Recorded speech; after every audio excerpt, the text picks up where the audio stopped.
Good morning. Today is 12th of January 2025, and we're going to be racing today. Today, we are going to be racing at Coffs Harbour. This is in New South Wales, Australia. This is how the track looks like. The ground rating today is soft, and the last finishing mile is about 400 meters. The track has a shape a lot like Flemington. These tracks probably are not the best shapes, um, and they always have a character of. So it's these tracks they are difficult tracks, and that's all that we have today. We're going to be racing here, and that's all that we have to deal with today. We'll see what we can do here. We've got 7 races today here. Welcome to Grandstand, and we do horse racing 5 days a week, and we do that in 2 steps. First, we try and identify the horses through physics, mathematics, a little bit of understanding of horse racing, and once we have identified the best horses with the best numbers, that's when we take a look at the horses at the paddock when we get the live stream from the paddock or the gates. If we find that the horses that we have chosen are all looking good and good to go with, we stick to our picks and place our bets. But if we find that there are circumstantial changes and there are better horses, we do make changes with our picks and then place our bets. It's horse racing. We need to be vigilant. We need to be making decisions that are worthy. And that's exactly what we try and do here. So I've got 3 tabs opened up here. The first one is where we get to see the live stream. This is where the feed comes up, and that's what we get to see here. The second one is RaceNet, where we take a look at the scratchings and the odds. And the third one is TopSport, where we look at the winning numbers, the results. So without any further ado, we'll get on with the first race today, and we'll see the number of scratchings. 5 and 7 has been scratched. So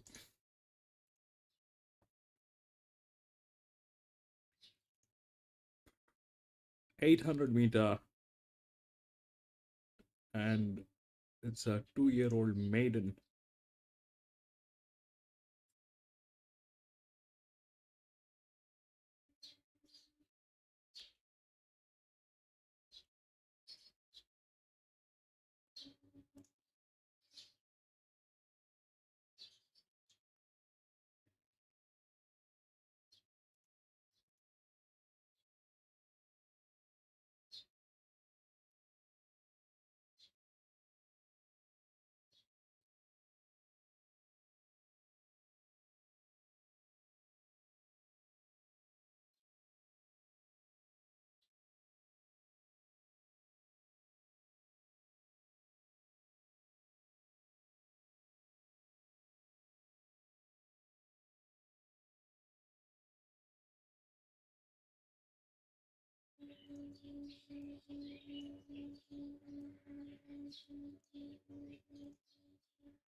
One and three. This is the rest. Everything is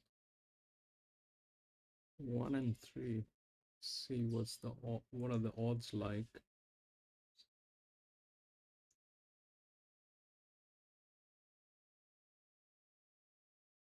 3264.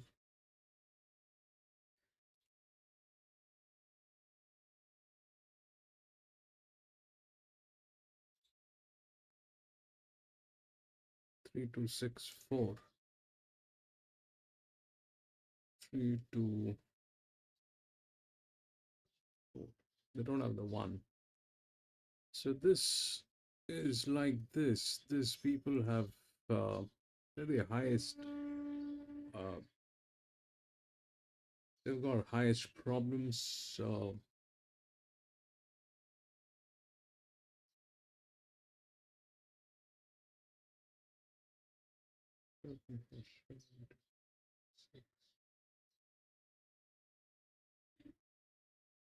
55, 6, 37. This 8 is a scary one. I don't know what would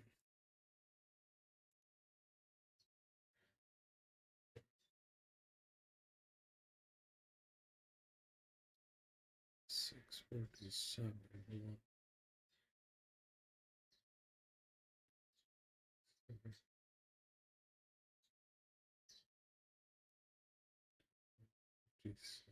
14, 10,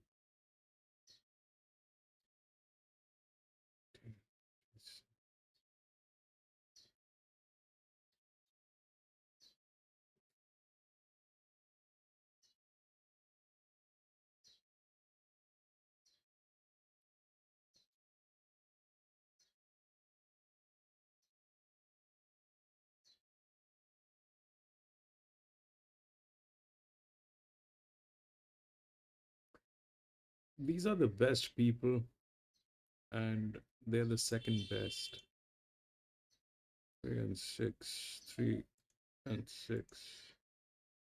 But I am not very sure about how this is going to work. But 3 is with the handicapping. It lacks one side of the rails. God knows.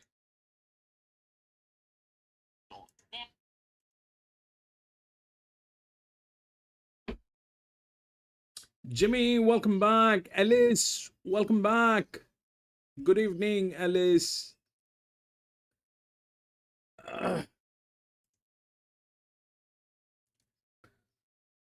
So that 3 is the favorite, and the 3 is probably best with the handicapping, and then it is 8, uh, which is there. 1 is there in some way or the other, but these people are absolutely disastrous. They're the worst of their kind. I don't know how to work with them. The next one definitely 6, but then this one lacks this side of the rail. So this probably is best to be avoided. Anyway, it's a 800-meter. It's a gamble. This race is a gamble. It's a 2-year-old maiden on 800 meters. These horses have never been in any racing, and the first one that they face is a 800-meter. We don't have a kick speed. We don't have nothing on these horses. It's a pure gamble. There's no guarantee. There's a handicap going on this 3. That's why the 3 is in the best position. So that's true. That's the fact. But the fact is also this, that this side of the rail is missing. And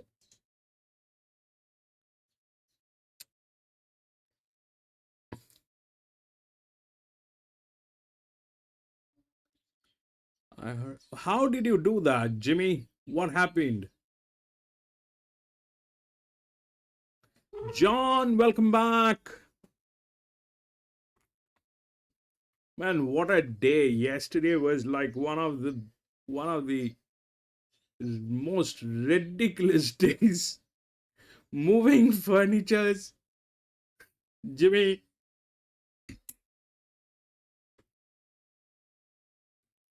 you should take some rest, put some ointment, bro.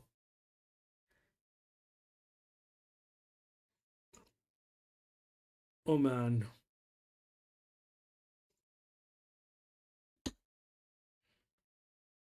it was crazy. We'll see how far are we. 16 minutes.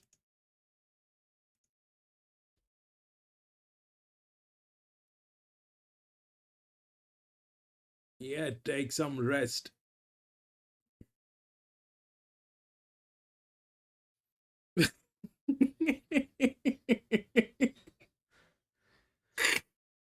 Jimmy will go to the dock on Tuesday.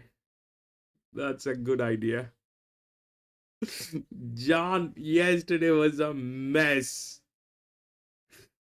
Was a mess yesterday.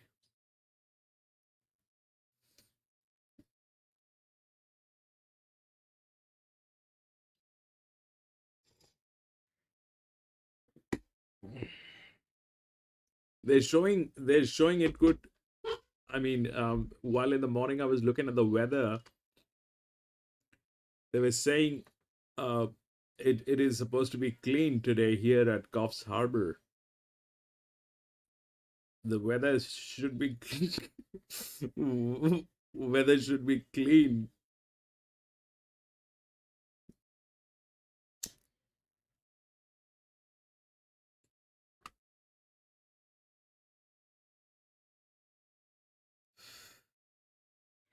Yeah, I don't know if those were bots. They were if they're bots, they're kind of very smart bots because they were doing they're behaving like humans, man.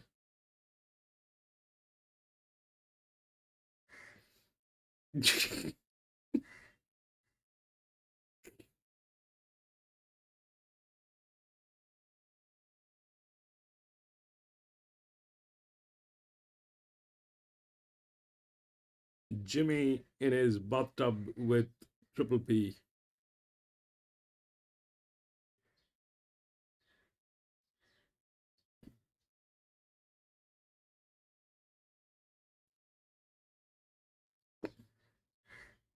Don't ramble then. No, you didn't ramble at all. That's why you don't ramble. No, you didn't. Number 4, Boulders Brass, $7 into 440. So that's when you've been going. Gascount said he's a big horse, so he wasn't here to be pulling a cart because he's a big boy. He's first up. He showed speed at a trial. He 3 starts previously. Jimmy. So he's the one. Now, the other big push is for the 1 Gold Fever. $3 a high, now into 240. So that's your other go. And Sweet Madeline has been a bit of a drifter, 230 out of 310 our first up. So the market likes 1 and 4. The market's not so keen on the 11th, yeah. Yeah, interesting. And I mean, I thought they may come for Gold Fever. Gee, I won't get you started, but I would love to see the trial. You know, and it doesn't bother me as much, but when they've had a spell longer than 6 months, that's when you do really need to see. Yeah, I mean, you're like, it's like you're getting ready to go in a boxing ring. No, I'm ready. I'm here. Like, we don't have time, can't. No. I'll divert it. No, that's not. No, because that's not my drive. Like, once you've been to the races, do whatever you want. That's when you haven't been to the races. Well, no, I'm gonna. Even when you're coming, mine's a lengthy lap. Yeah. So because there's question marks over White had a lengthy lap, so we need to know partially where it's at fitness wise. In a perfect world. In a perfect world. Which we're a long way away from. Gee, can't we ever? Now, Gold Coast Magic Millions Day course postponed yesterday, will be run on Friday night. Oh, what's that? Under lights on the Gold Coast. That'll be great as long as the weather doesn't spit and clears up, which they expect it will. There was a Friday night meeting here scheduled as well. We're hearing it may be running the day. Yeah, perhaps. Not finalised. Or moved. But we'll drop a race, unfortunately, to slot in. So, because there's going to be a backlog of horses because we lost Eagle Farm on Saturday as well. Yep, so a bit to unfold, but all you need to know really is those Magic Millions races will be run Friday night on the coast under lights. Should be great. Even today's nearly as good as Lost Meeting with the amount of scratchings. Okay, loading away well here for the first. Let's go upstairs to our good friend Josh Fleming. Who went to race on the turf here today, so lane transfer to the poly track this morning, around about the upper 6 mark, give or take. And as we tend to get with the lane transfer, there's obviously quite a few scratchings. Race 1's held up okay, certainly compared to the others, particularly the last race where there's 18 scratchings. But they're coming up into the games here. Post Erico now. Ryan Piratola is riding Post Erico. Just reading a bit about him. There's written winners in Asia and America, Japan, also Singapore, Macau, South Korea, was raced over in California, rode at Santa Anita, Del Mar, Los Alamitos. It's riding here at Corbell Park. On board, post swim Eric. Gonna take some time. And Bowler's Brass clear favourite, very well tried Gold Fever. We'll be lucky if they can actually load all of them. He's trained by Camp England. Pretty Thornton on board, the opening favourite, being very well tried late down to 210 with Tab. Sweet Madeline down to 330. And Bowler's Brass into 460. Be good money for him as well. And Gold Fever will jump a clear favourite, being well back late number one. Now Rubos going in to complete the line. And light turned on. First of 8 on the poly. Gold Fever, the opening favourite. Good line. 1 or 2 dancing about. Sweet Madeline. Yeah, Racing and Gold Fever was away well. Likewise, Hostwin, Eric Cone, Mohide is poking through. Terry Popini booting up Sweet Madeline. Drifting back now, Gold Fever. They're on an artificial track. On the inside. Gold Fever back third last. Now as they swing down the side, Sweet Madeline joined to the lead by Mohide. Third is Hostwin, Erico. Going forward, Bowler's Brass and tracked out Cherry Pop 3 and 4 wide. Gold Fever still third last. A wide around Blue Boss and Sheso swing on the inside. Mohide the outside jump. Yep. To 400. The inside second, Sweet Madeline. Third is Bowler's Brass and Gold Fever. Gets towards the outside, spots the speed about 3. Mohide still just in front. Sweet Madeline trying hard. Bowler's Brass one from the outside. Gold Fever down the outside, but still got 3 lengths to make up. Mohide still in front at the 50. The inside, Sweet Madeline, but Mohide too good. Mohide draws away, wins by length and a half. 6-11, 1-4. Followed by Bowler's Brass. Further back to Ruth Boss, they break right away from Cherry Pot. She's so swank and Postman Erico and pulled up at the tail. 6, 11, 1 and 4 for Robert Heathcote, and Fiona Santos still wanted to hang in badly, like he did on debut there at Kilcoy, but appreciated the 1,000 metres. Just wasn't as outsped, and he's fought on really nicely. 10-20 the rank outside of there in a small field. 260. Sweet Madeline stuck on okay. Gold Fever was very good from off speed, but that 8 months was telling inside the furlong. Boulders Brass will appreciate something further. Joycey, Coffsharbour on the other side. Welcome to Coffsharbour for race number 1 of 7. Of course, it's Pink Silks Cup Day, and our first race is a 2-year-old maiden play. This one over 800 metres.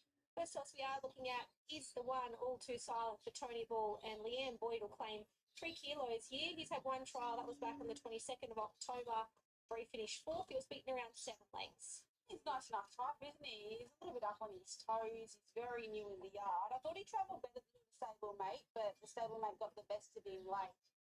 Just looking at him, he's just going to learn a lot today. Yeah, he absolutely is having his first day at the races. He's having a good look around, but plenty of horse to work with. Horse number 2 is Old Mate Coop for Tony Ewing and Andrew Gibbons. He's also on debut. He had one trial at Deegan. Beaten a fair way, but hard to get that trial. He's got a nice... This one is a pure gamble. He's probably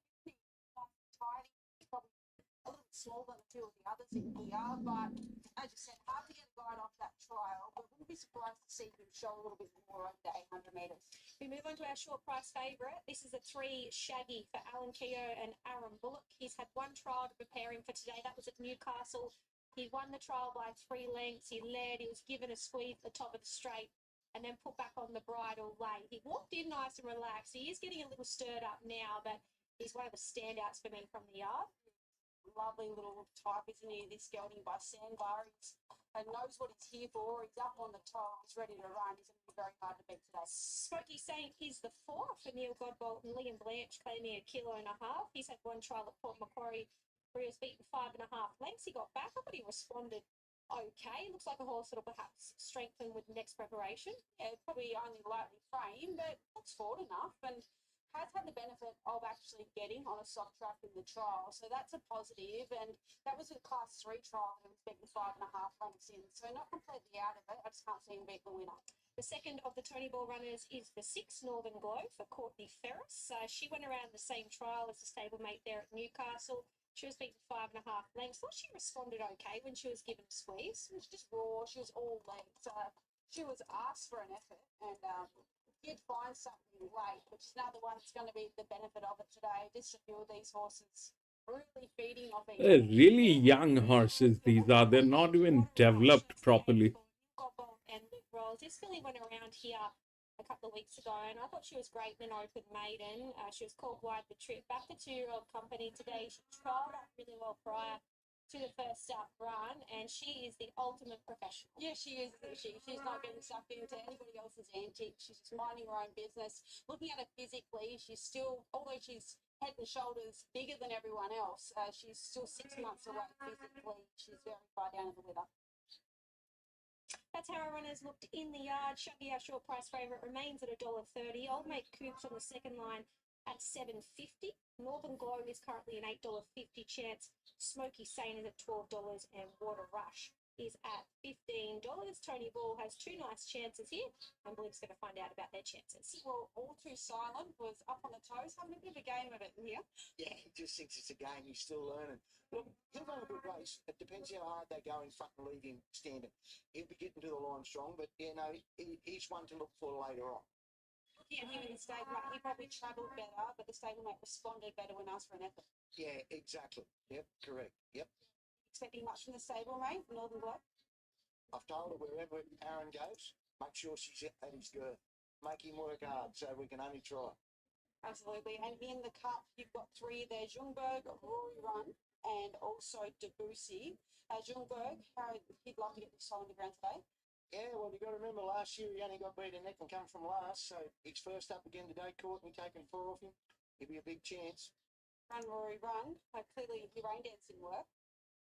Is it going to rain like it did at the Gold Coast? We'll be right. Look, he'll run a good race if it's soft enough. Now, what about Debussy? Does he run out 1200? He'll run it today. He's yours today. There you go. Aaron's back on. He knows how to ride. I know I've left him out, but good luck. Righto, thank you. Yeah, he's always got a sneaky one. Tony Ball, going to hear from Alan Keogh. He's got our short price favourite here in Shaggy. Al, you happy obviously with this trial? Yeah, trial very good. It's nice that you can get Aaron to have a sit on him at the trials and he can retain the ride. It's not an easy rider to get.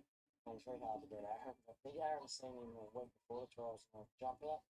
It's like getting on it. Right.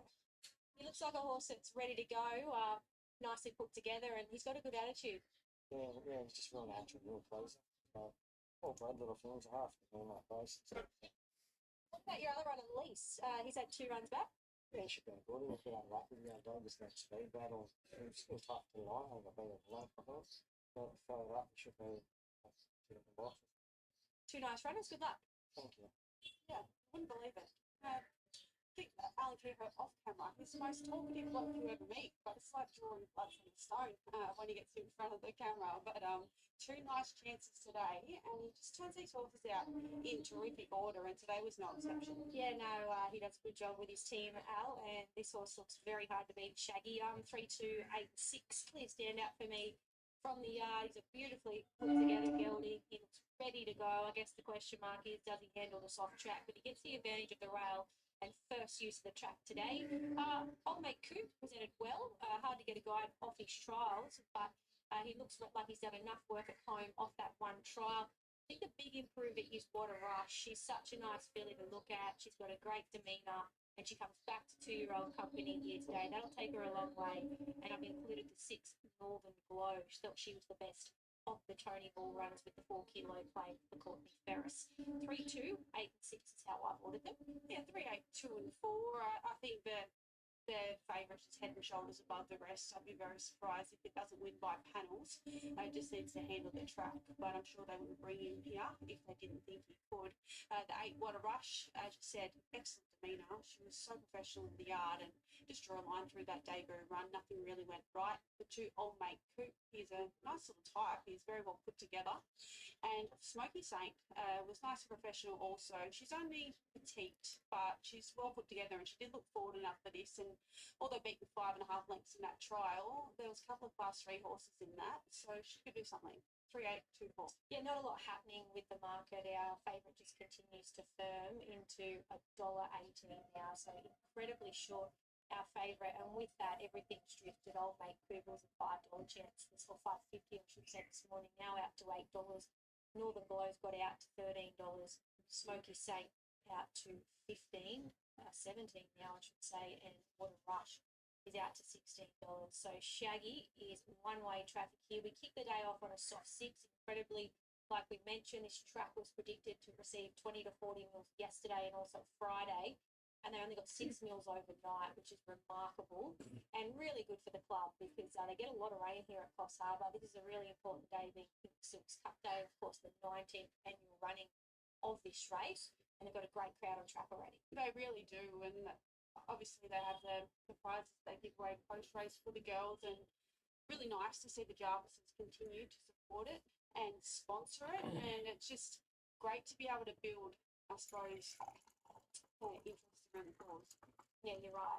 Obviously, supporting breast cancer here at the Pink Silks Cup Day. So it looks as though they're loading up fairly well. These babies handled themselves quite nicely in the yard. All Too Silent was probably the most up and about type. He was just having a good kick up, not going over the top, but he was just making a nuisance of himself, stirring up the rest of the runners. Yeah, once the jockeys got on, they were all very well behaved. It was nice to see, but obviously you see that one plays up, then the other one feeds off each other, and it can be a little bit of a chain reaction. Yeah, he looks the horse to beat Shaggy, but he's into Winks on $1.18, so incredibly short, this fellow, but he looks the ultimate professional. Looks as though we've just got 2 more to load. That'll be the one All Too Silent, who's just hovering around behind the gates, and also the 2 Old Maid Coupe. Here's Rod Fuller pulling all the action today here at Coffsharbour. And a warm welcome to Belinda Turner, Belinda Smith, covering all the action. Pink Silks Day here at Coffsharbour. And the line just about set. Big crowd, most of which bedecked in pink. It's a very special day as we raise money for women's health. They're up to this local Pink Silks, just under 1.5 million. So the last to move up is All Too Silent. Brady Leisure, our starter, moves down front. Komatsu, 2-year-old maiden plate. Red lights, they stand off in the opening event, and beginning awkwardly was Water Rush and also Smoky Saint, and fastest to begin was Shaggy, and Bullet takes it straight to the lead. It's Shaggy in front, Water Rush to second, third was Northern Glow, and a further length and a half back to Old Mate Coupe on the outside, getting up along the inside, Smoky Saint, and 2 lengths away last of all was All Too Silent. Around the home turn in the 2-year-old, it's Shaggy, the hot favourite, issuing the challengers. Water Rush on the outside, a length away third was Smoky Saint. On the outside was Northern Glow, but inside the 200, the favourite Shaggy shaken up. It raced about 4 lengths in front over Water Rush to second, followed by Smoky Saint, but it's a breeze to Shaggy. First out there, Shaggy, Mile Too Good. On debut, wins by 6. Water Rush second. Old Mate Coupe got up for third. Beautiful horse, that is. All Too Good. Northern Glow, one of the last ones in. Well, he's run to his short price, Shaggy. 3, 8, 2, and 4 should be the numbers across the line. He jumped, controlled the tempo, given a little shake up at the top of the straight. Love the way he pinned his ears back, knuckled down late. He's going to be a really nice horse, even next preparation. Water Rush was brilliant. She set it up outside the leader. She challenged him at the top of the straight, but he was just far too good in the run home. She's going to be a lovely filly next preparation when she's had time to furnish. Old Mate Coupe made up a stack of ground. He just couldn't go with them early, but the best part of his work was through the line. He went a little bit further in time, and Smoky Saint has battled on nicely for 4th position. 3, 8, 2, and 4 are the numbers across the line. Can you manage to get a chat with him, Belinda? Yeah, I'm just waiting for a man, but he's got him now, and I can't say exactly what you said, but you're as impressed as what I was. Oh, right, we just Not bad. Right, we'll go to the next.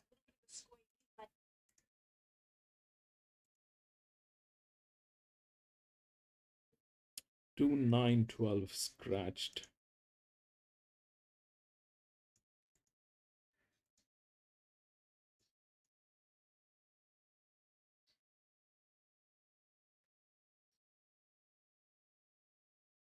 I'm going to keep the feed free.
This is what I have. I'm sorry it took a little time and I'm still not sure. So, uh, they've the 10 as favorite, um, I think. So 10 is okay. 10 has advantage. It has the highest torque. Uh, but here is the problem. The problem is it'll go on. It's 1,000 meters, so it'll go on handicapping. That three is in the best hands, right? That three is in the best hands. They're making a lot of money. That's the best fit. Uh, and they have the best handicapping, but they kind of don't have this side of the rail. So like this three, it did not have this side of the rail, but it did have the handicapping, and it just, we've seen what it did. So this probably is because the lack of numbers on these horses. So that thing is like that. The next one in line is this one, which is within the rails, and that's what it looks like. Okay, it's the second one in line. That 10 is the favorite. That's okay. That 10 is the favorite. Uh, I don't know how to uh, I don't know what to do with this, honestly. That 10 is the favorite. Uh, but they kind of rhyming gates. This is there. Um, there are 11 horses, so midfield is probably 5 and 6. So that's the 5 and that's the 6. And they've been very strategically placed. Uh, but one has the handicapping, which is the second one. 3 is there. And that 11 is with the highest dev. That 2 did not get the right position in this one because they were 2-year-old geldings, but that was the dev. Here the dev is with this one, but it doesn't have any supporting line. If we have to take a supporting line on this, then we are talking of this 4 and 7. Now,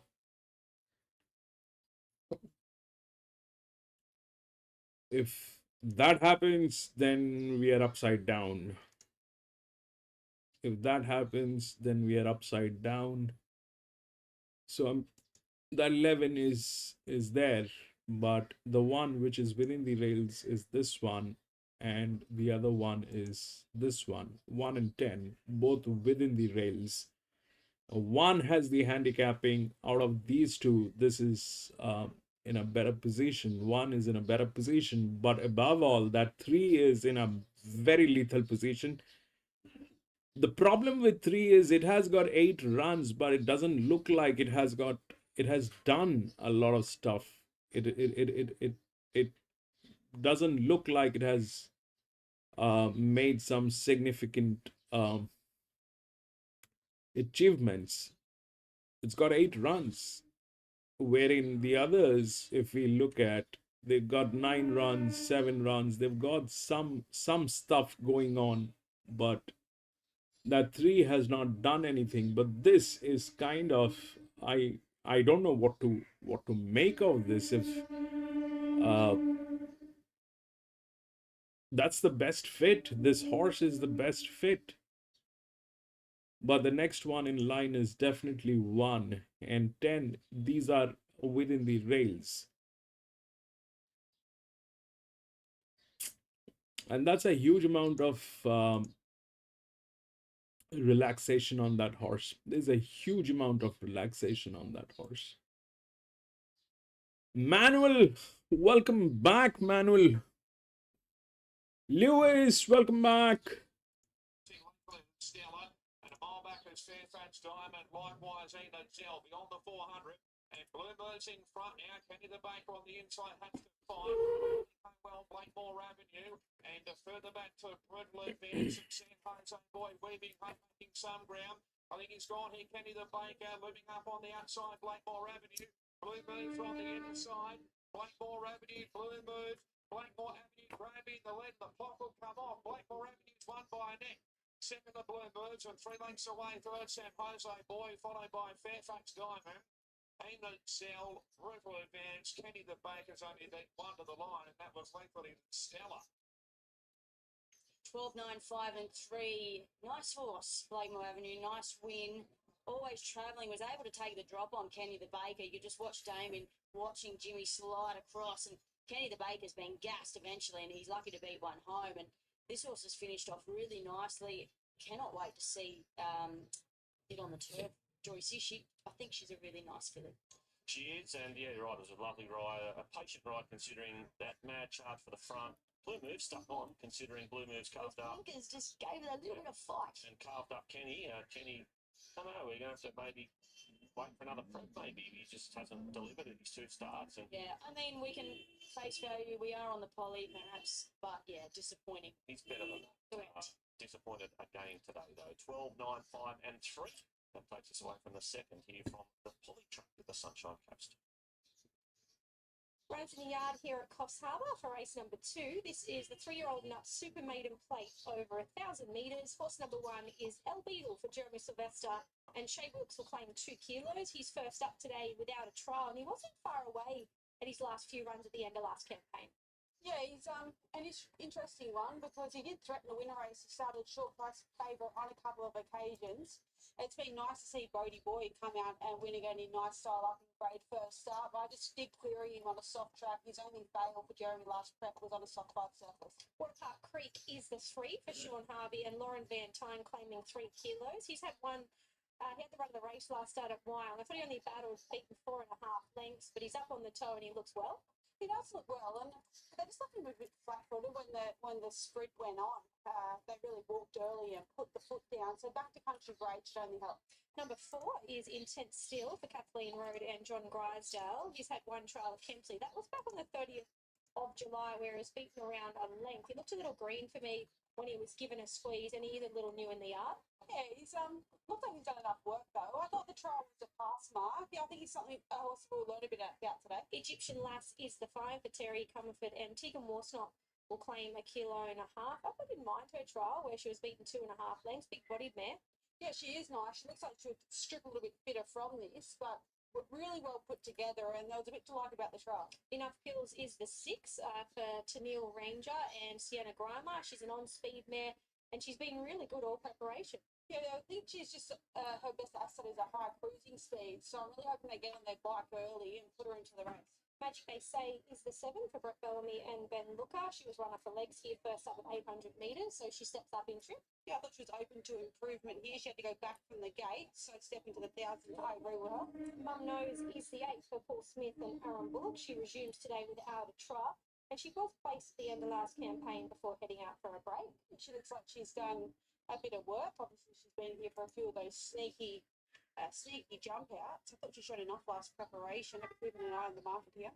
He's our favourite, the 10 Sweet Marlene for Cassandra Smith and Luke Rolls. She was narrowly beaten here first up. Didn't run 1,200 out last start, so back in trip today looks to suit. Yeah, really suitable. She looked an absolute picture. I've made my best bet on the card today.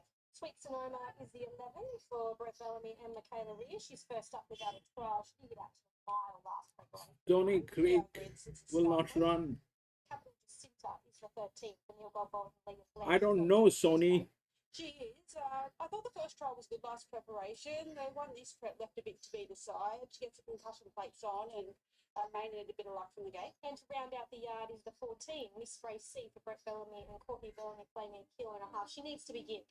She certainly does, but I thought there was a bit to like about her debut run. Stepping to the 1,000 should only help. Okay, that's how our runners looked in the yard. We're going to catch up. She's just going to stand in Cash. She's got the favourite here, Cassandra Smith, with the 10 Miss Marlene Cass. You bring her back in trip today. Yeah, look, met my fault the other day. We just decided to run her in a super maiden at Bridge Super Maiden, just at home, thinking, you know, we'll give it a crack. But she just drew bad, and it was just a disaster. Pretty much, she had to do a lot of work to get across, and then probably fired her up a little bit too much, and she's had a wind off, and I think she might have choked herself down a little bit. What do? Soft gate? Are you positive early? She'll be positive. She'll probably take the sit. You know, third or fourth would be beautiful. Like the day she nearly won here, 2 starts back. That would be my ideal situation. But obviously, as we know, things can go wrong when the gate's open. So, but no, she's well. I'm much happier with her today in the stalls. The other day she got really wound up, and that's unlike her. So maybe she just had an off day, and she was, you know, first up 7 months and run really good. So she might have had the second up syndrome last prep. And standing line race 7, you bring back in trip today. Yeah, look, not by design. I would have loved to up in trip, but we got to race John the other day and won. like scratched, and It's the run it's and about a next chance. week. So, you know, he needs this for a fitness run, but I still expect him to run well if the track's not too soft. Good luck. Thank you. Yeah, well, I have Jeremy Sylvester here with me. You have El Beetle here first up. He threatened to win a race last preparation. How's it going? Yeah, no, he's going good. Very consistent last night without winning, so we gave him a nice break. So happy with his work. Yeah, no, he should run well. I've been told, although the track's currently a soft 6, we are a good chance of an upgrade. So that's positive for him, because probably the only bad run from him last preparation was when it was a bit soft. Yeah, no, it doesn't look good, the soft track form, but anyway, he was in a contender last time too. And what about Clan Dioro? She's in race 3. Good to see her back in form, and there's been a bit of form out of her last start. Yeah, very consistent. Just can't get that win. But she runs up the last couple of runs. I'm sure she'll prove herself well today. Good luck. Thank you. Hey, Mel here. I am 10, 6, 1 and 5. I've made Sweet Marlene the best bet on the program. Love the fact that she comes back to the 1,000 metres. I think she camps in the first few, and she should be able to peak today, third up into the preparation. And I'm confident she's going to handle this track. She was very good on this track here 2 runs ago. The 6, which is Enough Kills, she paraded fit and forward. She's deep into her campaign. She'll put herself in the first few here today. El Beetle was doing a good job at the back end of last preparation. It looks like he's returned in good order. And the 5, Egyptian Lass, big-bodied mare. Didn't mind her latest trial, and encouraging parade from her. She was nice and relaxed. In the trial, she looked like she got a little pop, but she was doing everything right for a horse on debut today. 10, 6, 1 and 5. On 10, 6, 8 and 14, I'm with Sweet Marlene here. I just think she just needs to run up to what she's shown us first up. Back to the 1,000 looks ideal. Nice little game. And an improving track should play in her favour. The 6, Enough Pills. Beautiful mare, plenty of her, and I think she should appreciate an improving track also. I just hope they don't ride it too pretty here. 8, Mum No, first up, and looks like it's done fair bit of work, and it's a little bit of support from 40 later, late $12 into $11 with Bullock on board. And the 14, Miss Gracie, I think she was quite good, all things considered, first up, and stepping to the 1,000 should help. She just needs to begin. 10, 6, 8 and 14. Okay, they are beginning the loading process here. Our favourite Sweet Marlene has just drifted slightly, $2.70 this morning, now out to $2.80.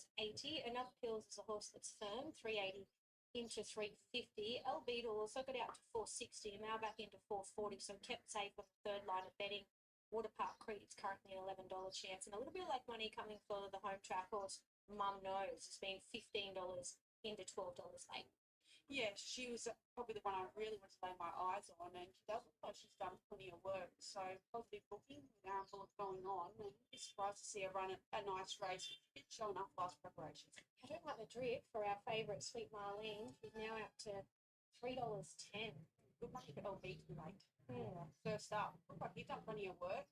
I think I left him out for the simple fact he failed at Tamworth on a soft surface, but improving track. I spoke to Holloway prior to this race, and he did mention that there were every chance of an upgrade after this race. So that's positive from a soft 6 to possibly a soft 5 with very warm winter conditions. Yeah, we've got very warm conditions here. Sweet Marlene, she was a former Philip Stokes galloper, now in the care of Lewis 14. 2 runs forward. Going back last preparation, she was placed on a soft track, so Form suggests that she should handle the soft track. This is the first soft track she's seen this preparation. Obviously, been racing on firm tracks in both runs. She's out to 10. Enough Pills is at 360. The horses have late support for them. The season is going to be difficult for the next couple of months. It's going to be difficult. It's going to be raining all over Australia. Yeah, I think the track will play beautiful Oh today. Obviously, boy. when it gets wet, they like to It's try going to and be get out very to the difficult betting for the line next early couple of before months. It's going to be that may raining case very, today. Brilliant you know, track widely all over Australia. we were predicted to get a sack of rain yesterday We are going to and Friday. face the same Thankfully, problem that we faced last year. First was taken out by a short price favourite. It's only after April, I think, we'll start getting those good grounds again. Till then, it's going to be all soft, New favourite, the heavy. 6, which is Enough Pills, now at $3.20. Here's Rod Fuller. And Belinda, the last of the runners being called forward for race 2. First to bed, it's Apollo wins a Shaggy. Aaron Bullock scored by just under 6 lengths. At first event, 5 3/4 to be precise. So the rider of Capital Jacinta, Liam Blanche, is out of the saddle. Pulls away Egyptian Lass, the last one to move in. As mentioned to our radio audience, this is the last day where we broadcast this broadcast tower here at Coffsharbour. Built in 1974, over 50 years, and Ken Howard, he didn't call from here, he called from a box just near the winning post where we had some of the Australia's greatest race callers, John Tapp, Bill Collins, John Russell, Alan Thomas, Ray Warren, Ron Paps, Darren McCauley, Ian Craig, Wade Wilson was... No, you'll get it back if it gets cancelled. You should get it back. Anthony Bennett, Dick Hillard, Victoria Shaw, Anthony Collins. But it is annoying. It is very annoying. Box, and today it's the last day. So after over 50 years, we see the end of an era here at Coffsharbour. So it looks like number 13, Capital Jacinta. Number 13, Capital Jacinta is a late scratching, taken out by the Stewart. Scratching time 2:13. 2:13. Bookmakers, you know the drill. Betting announcement to be made. Following race number 2, where the line is set. Insurance Advisor and then 3-year-olds and upwards. Stalls are back. They're away and racing. El Beetle anticipated the start. Lobbed a half in front. Enough Pills, the second on the outside was Mum Nose, followed by Intense Seal, who's nice and handy. Egyptian Lash, followed by Water Park Creek. Driving up along the inside was Sweet Marlene, a length and a half to Miss Gracie, a length Sweet Sonoma, and 2.5 away. Last of all was Magic, they say.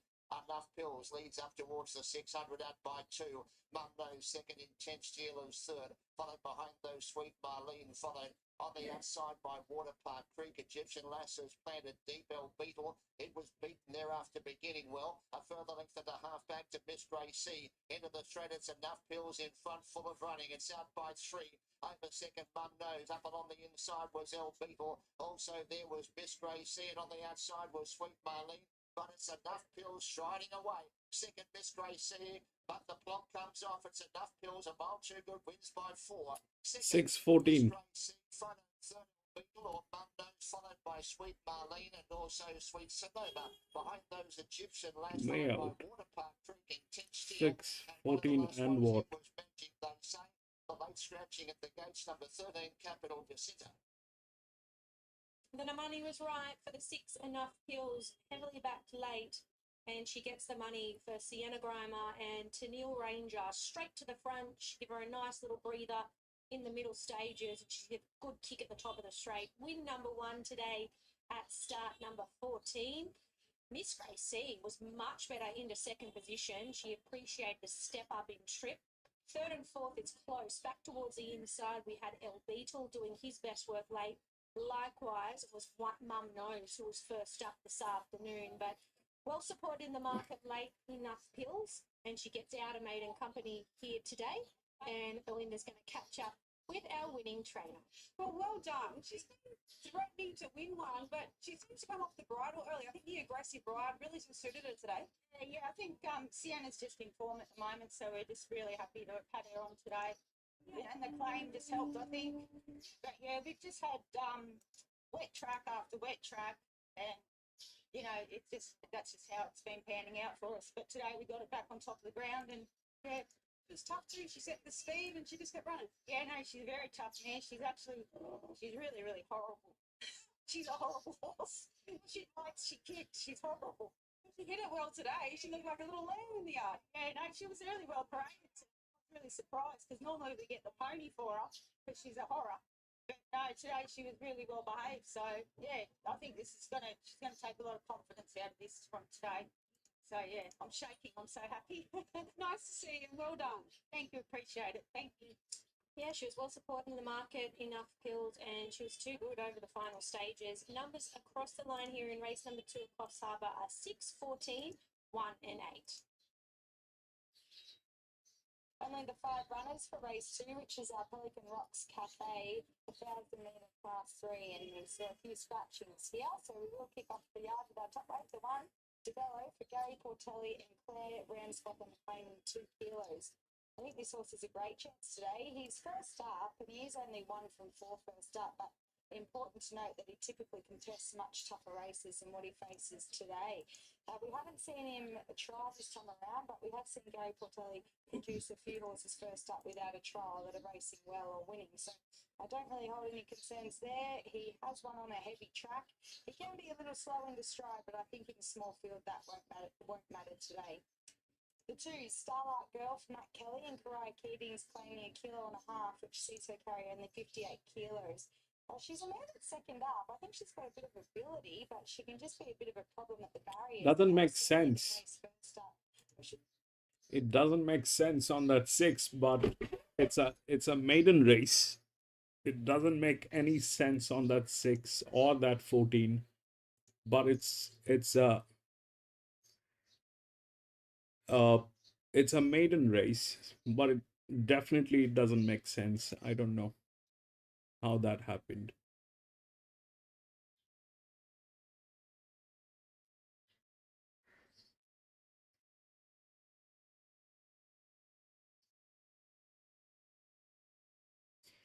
Anyway, we'll go to the next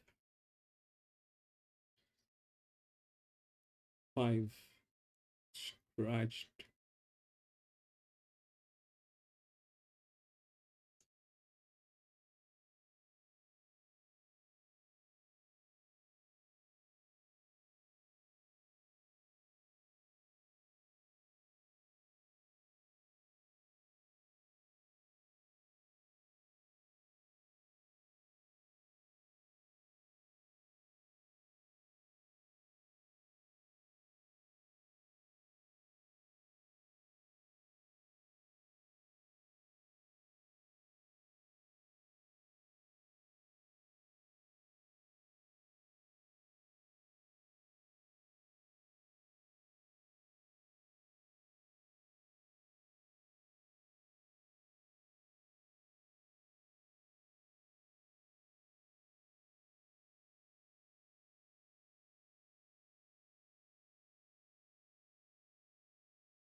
Side of the track, and the leader front of Zoo Beauty from Starlight. But where's the bellow? The bellow in there.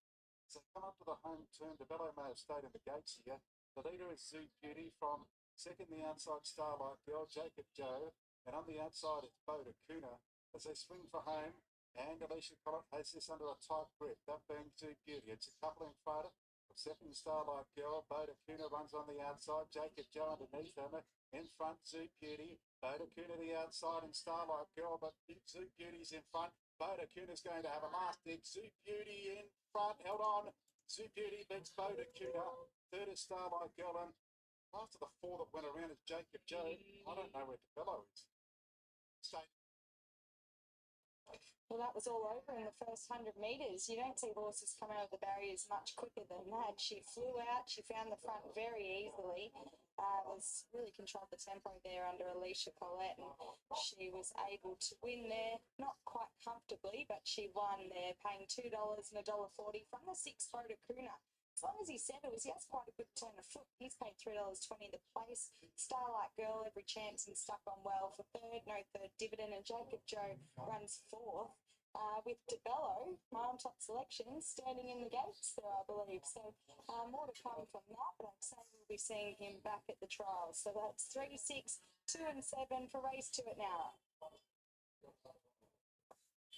Welcome back to the Sunshine Coast where we're racing on the poly track this afternoon. Race 3, it's the Kendrick Racing Maiden for over 1,600 metres. The first horse to look at is number 3, French Empire, for the Nisham and Archibald Yard. This horse is up there vying for favouritism. Ronnie Stewart takes the ride. It's his fourth start today. Yeah, really well bred gelding by Justify. You should appreciate this trip now, Joycey. He covers ground really nicely, and he was just at his top last start behind Hay Chardonnay. She was sort of a tearaway leader and winner, so it was really speed dominated. And if he gets a nice drag and balance, I think he'll finish off a lot nicer at this trip. Number 6, Parsimonious for the Bayless team. We haven't seen this 3-year-old trial either, so we're guessing. No, we haven't. He's just about to come play star turn, so I assume he's got some size about him, as they always do. And yeah, he does. He's a nice horse, isn't he? Especially got big feet. Look, obviously 1,600 first up's not preferable, but it's not a tiring 1,600 metres here, and we know Jamie can get them quite forward early. Number 7, Preferred to Dance for the James Moore Yard. Ryan Curatolo takes the ride. He must go on pre. He's had a couple of trials of Son of Preferment. Yeah, what was your thoughts? You know, they were in the shades and he was under pressure really quickly. Your my thoughts? No, let's move on. I think that's a wise one. Number 9, Vrenefort for the Jack Duncan Yard, Nikita Berryman. He's been to the races once. Yeah, I love Jack's, obviously. All right, this is what I have. Now, that 9 is nowhere there in the odds. It's in the best hands. That 9 is in the best hands, the best fit within the rails and with the handicapping. Okay, so that's there. Now, uh, rest, that 4 has tremendous amount of advantage, but the next one is definitely 9. Now, this is gate number 2. Okay, this is like Chuck Norris. It's a standalone horse. Plus, that's what they are.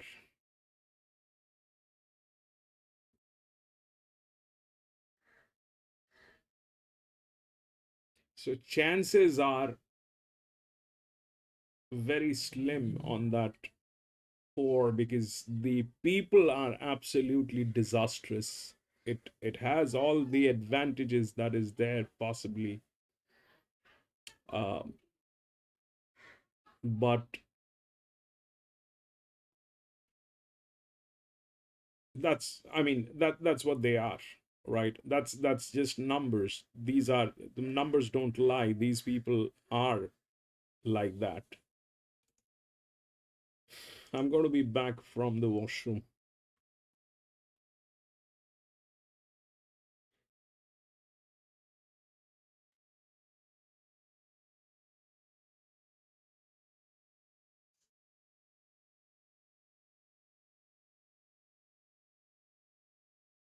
Fabulous. I'm going to be back from the washroom. Polly track, but I think she's going to improve naturally, and she'll definitely improve out to a mile. So I'm happy to take 750. Number 3, French Empire, has had 3 starts for 3 placings. He makes his own luck up on speed. He's a good type, beautifully bred, as you've said, by Justify out of Champagne Cuddles. She won 3 Group 1s, I think. I reckon I reckon she might hold the track record at the Gold Coast. Really? Over 1200. Maybe. Could be wrong. Someone will text me if I am. Number 13, a Wimaway. Who? Grinch. If I'm wrong, they'll text me. If I'm right, no, when I ever hear saying anything wrong, I just let you go. Like if someone ever pronounces my name wrong, I just let it go. Doesn't bother me. Doesn't bother you at all, Karen. Remember we said Rexy Lip's been calling me Kieran for 15 years. I know. And I don't want to correct him. I love it. Someone called you Kieran the other day we were out. You just brushed it off. I was like, should I say anything? No, she doesn't care. A 13 and 12. So 11, 3, 13 and 12. Deep drive to beat French Empire.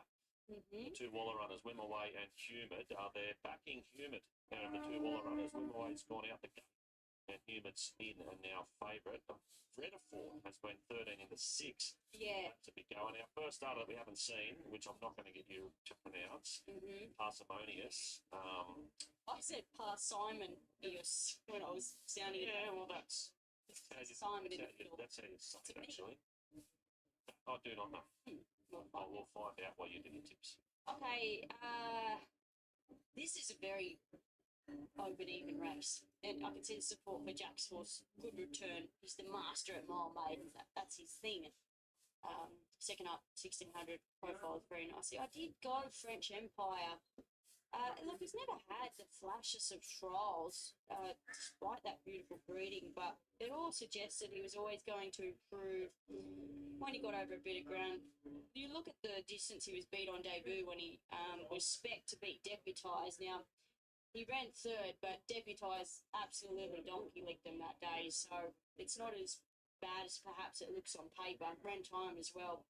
And I just still like the way he stuck on despite being at his top over the 1400, so should improve. Definitely the 11, Deep Drive, that was a disguised run. The 13, Wimaway, and I had the 12 also in Humid, but definitely not denying that Jack Duncan's can't win either. Tricky little race, 3, 11, 13, 12. Very tricky, Kian, but thanks for that late mail. Now, we all know someone who's parsimonious. Guys that go to the pub often with their mates. You know, the guy that probably hangs back from a shout, and then when it is finally he's out the gate. Columbus. He is. They say they shouted first. He can be described as parsimonious. So what's it mean? It means someone who's a bit on the cheap side and doesn't like reaching into their pockets. Okay. Is a parsimonious person. So you and I definitely, not parsimonious. Not us, right? We're the opposite of parsimonious. We're bit loose with our money. All right, they're going to load. He's got a bee in his bonnet. That's the 9. He's a lovely steel grey horse, isn't he? He loves being on those back legs. So perhaps he just needs to settle a bit better in the ruck to see this 1600 out today. But yeah, nice horse all the same. He will likely be the last to load here. Let's head upstairs to Josh Fleming. This is the 3rd. So Hubert very heavily back. Wimaway's been a massive drifter. French Empire bidding out late as well. And this horse going in now, 3 to 4, has been the late mover. Red light on, favourites in gate 2, Humid. Racing. Humid away well, likewise Wimaway. Handy there as Deep Drive and Wide Route prefer to dance and French Empire trapped out but rolling forward. Drifting back 3 to 4 and finding the fence of Parsimonious about 3 lengths away. In front, Deep Drive away from the rail, second Humid, 3rd there. There's French Empire out 3 wide, prefer to dance in 4th, and Wimaway 5th the inside. A length and a half to 3 to 4, and last of all, tacking on as Parsimonious. Not much speed about. Deep Drive the outside. Humid's on the rails and going forward quickly there is French Empire. So working forward, French Empire's in front now. Prefer to dance in 4th and Wimaway back to 5th on the rail. Further back to 3 to 4, second last on the inside of Parsimonious. So French Empire's in front. Second the outside, Deep Drive. Humid now 3rd. Preferred Dancers 4th the outside. Wimaway 5th on the rail. Scrubbed along Parsimonious and 3 to 4 is now last of all. So French Empire's just in front beyond the 600 metres marker. Second Deep Drive. Humid's in 3rd, followed by Preferred Dancer and Wimaway. 3 to 4 away from the rail, creeping forward. 3 wide of Parsimonious is last of all. Inside the 400, French Empire's in front. Second Deep Drive. The inside Humid. Running home down the outside is 3 to 4, and Wimaway trying to weave its way through, but French Empire's in front, running home really well, 3 to 4 on the outside. French Empire gobbled up by 3 to 4, and 3 to 4 grabbing the lead and comes away. 3 to 4, it's 1. Second Wimaway, 3rd will be Deep Drive, and prefer to dance out deeper. French Empire followed by Hubert, the favourites from second last, only beating Parsimonious to the line.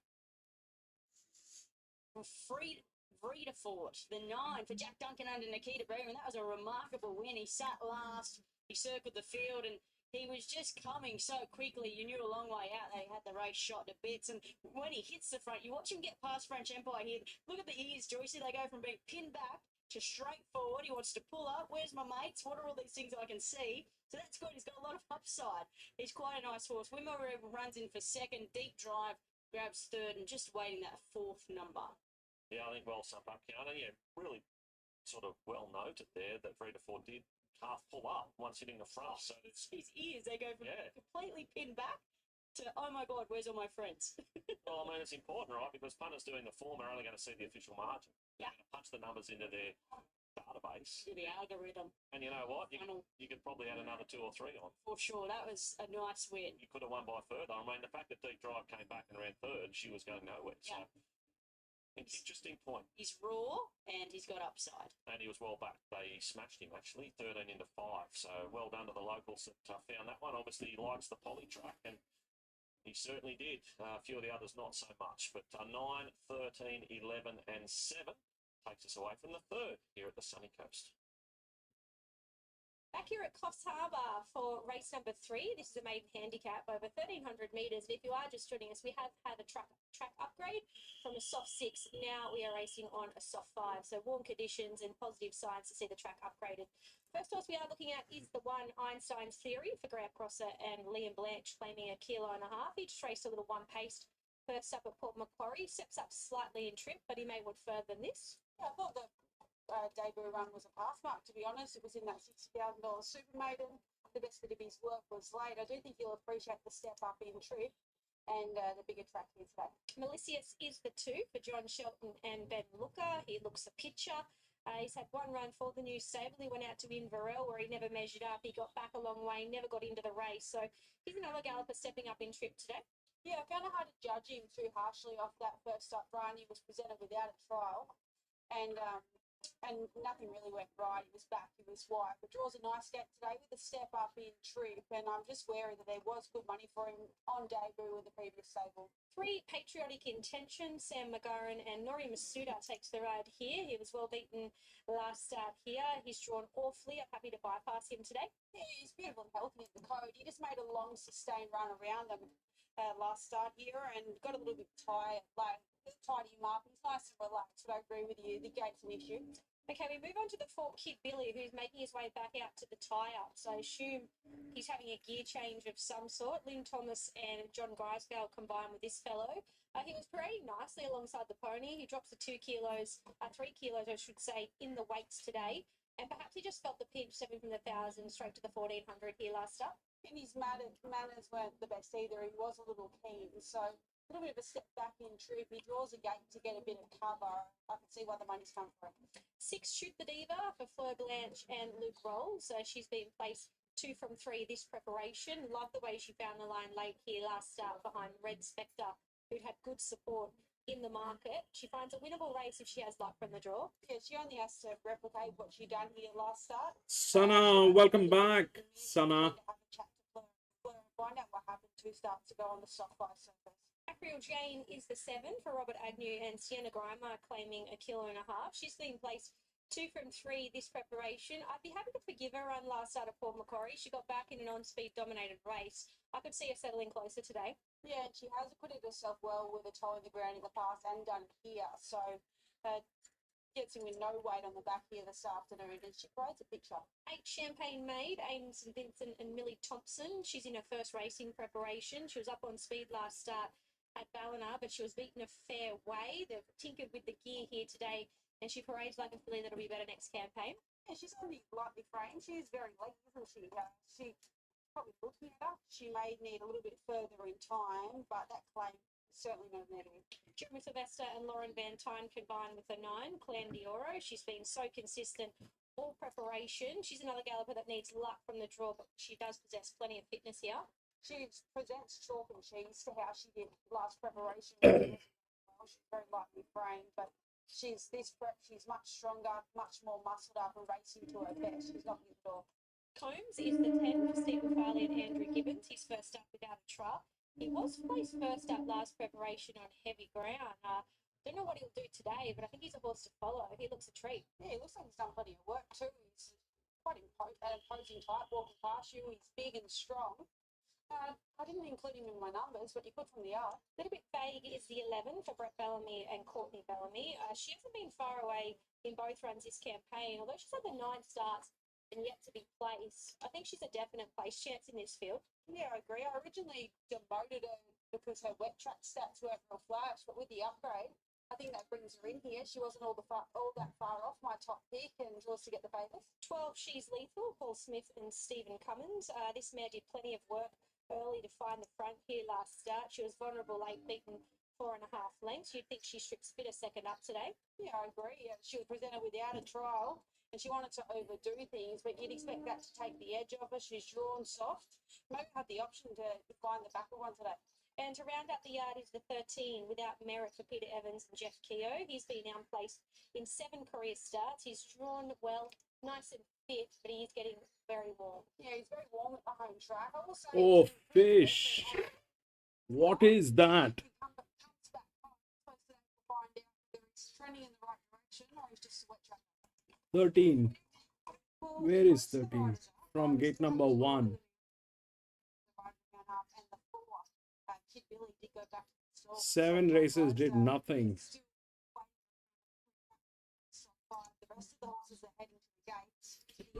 That 13 looks like the boss.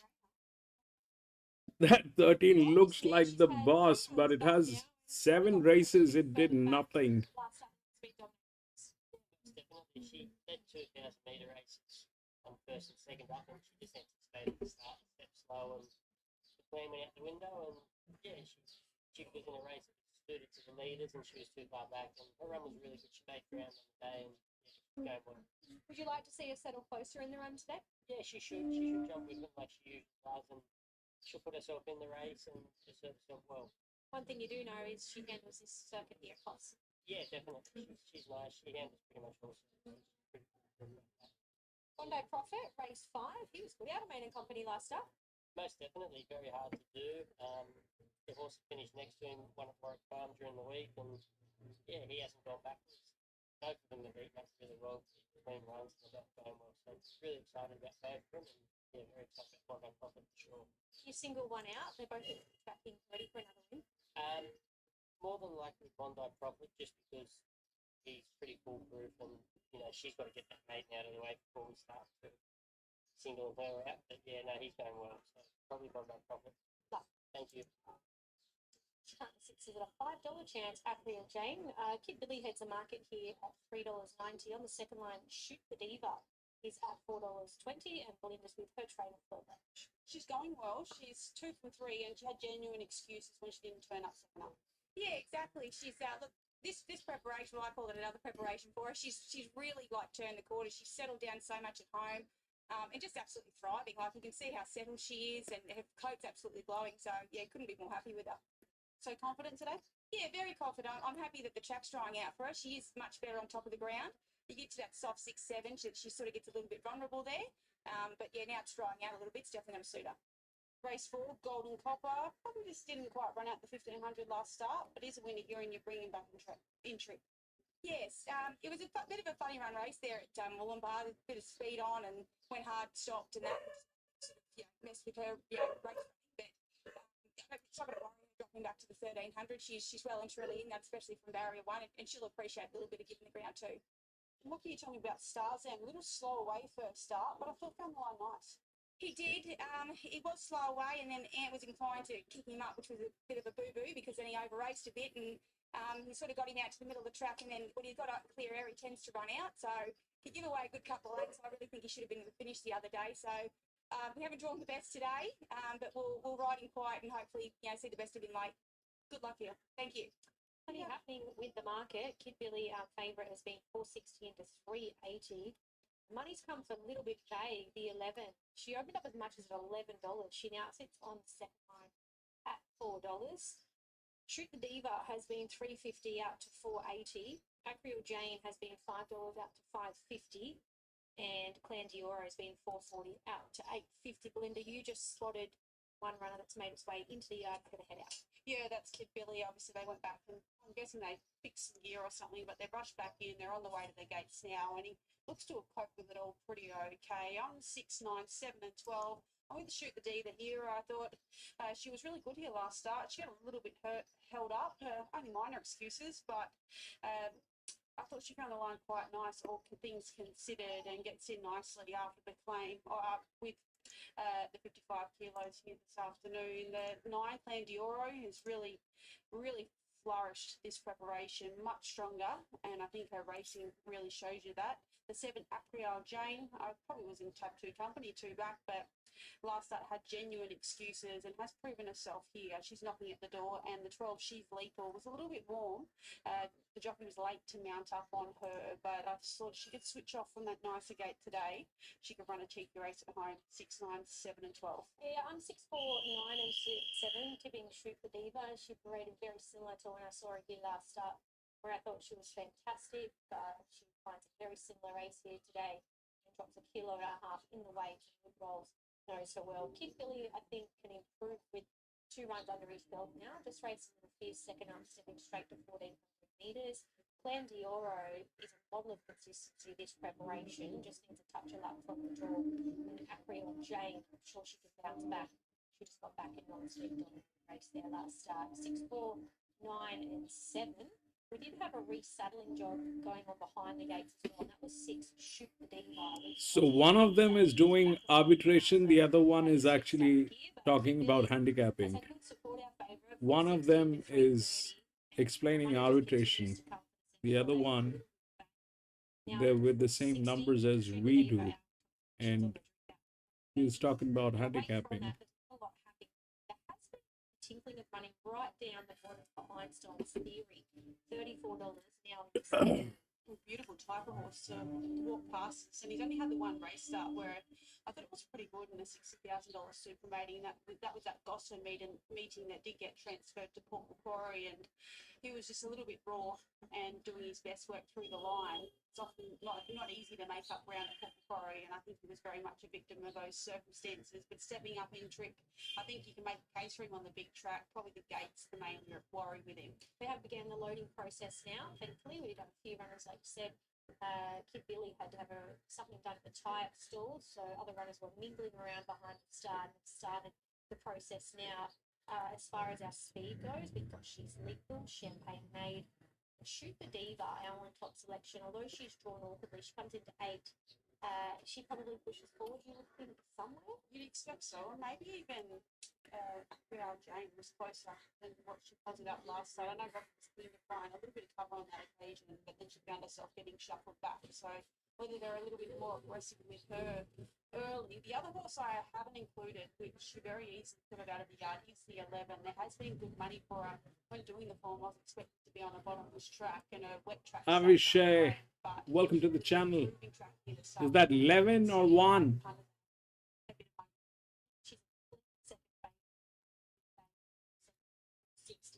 Good money's come from the top 2 in the market. I speak of Kid Billy and Little Bit Vague, and now on top selection Shoot the Diva, who were that earlier favourite, has continued to drift. We do have one runner that's really giving our barrier attendants some trouble, and that is the 3 Patriotic Intention. I've got a feeling he was a bit of a handful here last start, and he's just wanting to not make his way up to the gates. Also, top weight Einstein's Theory is yet to come up, and Champagne Made will make her way up to the barrier. Away from that, locked and loaded, waiting patiently, like I said, 4.5 minutes behind start time here. So hopefully they'll get these runners locked and loaded and get this race underway. Nice to see the track upgraded to a soft 5 today. Yeah, and it looks to be playing really well. We're seeing both horses, or both winners so far, come back towards the inner of the track. So positive signs. And these warm conditions sticking around, you can really feel the moisture coming out of the ground. Okay, just 3 more to load up. They shouldn't be too far away from getting this race underway. Kid Billy will start our favourite at 3:40. He's had good support, a little bit vague on the second line. Equally has had good support at 4:20. Here's Red Fuller. Well, the last of the runners being called up for the third. We had that delay, as you mentioned, with Kid Billy. Third event, so Einstein's Theory comes in Mercedes, and we wait now for Patriotic Intention and also Champagne Mate to link up. Apologies, the race delayed when Kid Billy so later arrived into the enclosure. So Champagne Mate goes up, line is set, Glen Family Country Boosted Maiden Handicap 1300. Drawn the insiders without merit. They stand. Kid Billy the favourite, gate 2. Red lights. They're racing without merit, one of the fastest to begin, joined by She's Lethal, although without merit using superior early speed gets a length in front. She's Lethal second, a little bit vague third. Kid Billy the favourite slots in fourth on the inside for Macariale Jane, and a further half length to Combs. They're out by a length and a half. Shoot the Diva. Champagne Made the outside from Clanduro. Also there was Melisius, who's back towards the tail of the field with Einstein's Theory, and over racing Patriotic Intention. It's 2 lengths away last of all. Inside the 800, there's 10 from first to last. It's without merit. A long neck in front, worried for the lead by She's Lethal on the outside. A length away third is Kid Billy, who's prominent on the inside. A little bit vague, a length and a half. Acariale Jane, Champagne Made, followed by Shoot the Diva and Combs, a half Clanduro. Einstein's Theory, followed by Melisius, and whipping the field in is Patriotic Intention up towards the 400-metre mark. On the outside, a little bit vague, sustains the run as they drop without merit. On the inside was Kid Billy, and on the outside, Acariale Jane with Shoot the Diva. Shoot the Diva moves up, puts the neck in front, a little bit vague to second. Kid Billy third, followed by Acariale Jane. It Shoot the Diva along neck in front. Kid Billy on the inside, but Shoot the Diva holds on. Shoot the Diva along neck. Kid Billy second, a little bit vague third in front of Macariale Jane. Behind those next, Einstein's Theory, followed by She's Lethal, and on the inside, Patriotic Intention. From Clanduro, Champagne Made without merit, and Combs, and last of all, Melisius. She defies the betting drift. The 6, Shoot the Diva for Luke Rolls and Fleur Blanche. Settled worse than midfield off that very good tempo. He was at her a long way from home, but she just kept finding late. She gets win number 1 on the board at start number 11 this afternoon. Second went the way of Kid Billy, who was much better into second position this afternoon. The horse the money came for, the 11, a little bit vague. They weren't far off. She's knocking on the door to break her maiden status. 6 for 11 and 7, I think.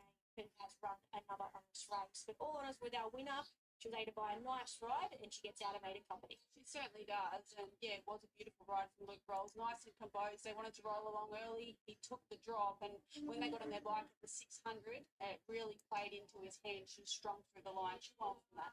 6, 4, 11 and 7 are the numbers across the line here in race number 3 at Coffsharbour. Here's now. Race 3 at Nowra, and we have seen a further upgrade to this track.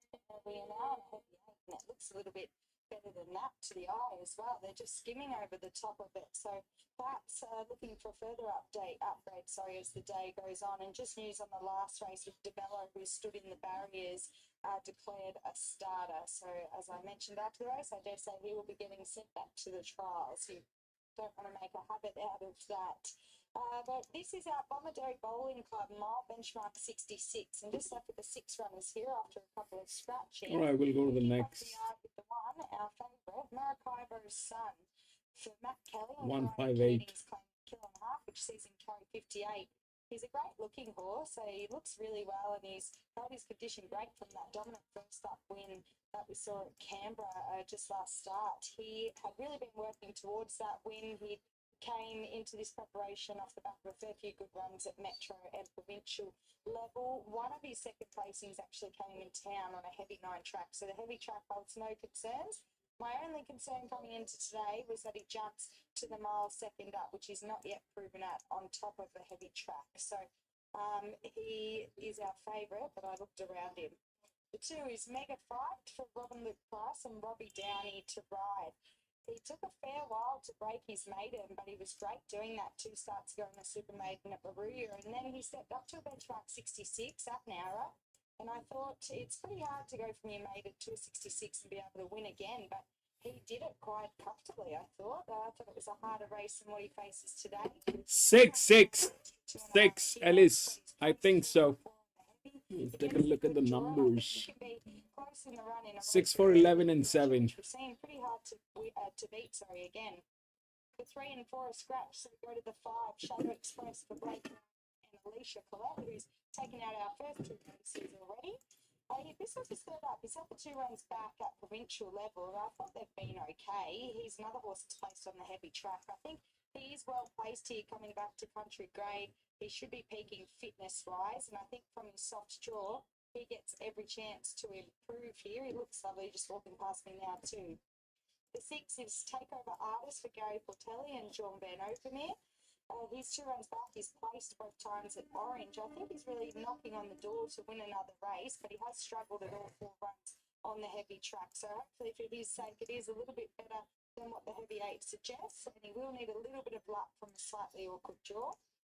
The 7 is our last start winner, Lulu Link, for John Thompson and Louis Bouzillin. She was great breaking her maiden last start. Look, her runs prior to her last 2 runs were all fair, I thought, but they put the blinkers on her 2 starts ago, and it really seems to have fixed her up. It was great 2 starts ago, running third, and then last start, lost in breaking her maiden at the track and distance. She has gotten through the heavy in the past as a 2-year-old. It doesn't read that well, but I thought she ran a good race to run 4th at Rose Hill one day. So from barrier 1, I like the way she keeps improving, and I think she can step up again here. The last of our runners is the 8, Goodnight Barlow for Joe Ibel and Louise Day. He's second up. He's only had the 5 starts, and all of his career runs have been quite good, I thought. He's a horse that seems to get back a bit, but keeps finding the line really well, which he did first up to run 3rd. Heavy tracks unknown, but once again, it seems a little bit better, so I think that falls into his favour here. Getting a little bit warm in the yard, but not too bad. We'll have a quick chat with Rob Price, who trains our now favourite Mega Fight. He took a while to break through, but he's on his winning way now. Can he do it again today? He certainly can. I think he turns up the day of the race. It could be void of speed, and it certainly helps him when they run along a little bit. He's been able to settle, but Yeah, like I say, the grey area today would be just if they don't run along, but he's done everything right the last couple of starts. Really appreciated that provincial grade back to country grade. And in the next race, you've got a couple of runners that will make it their chances, Isla de Moore. Yeah, both fillies were pretty good the other day at same grade. I think the sting out of the track will suit both horses, so I'm expecting both to run well. Perfect. Good luck. Thanks, mate.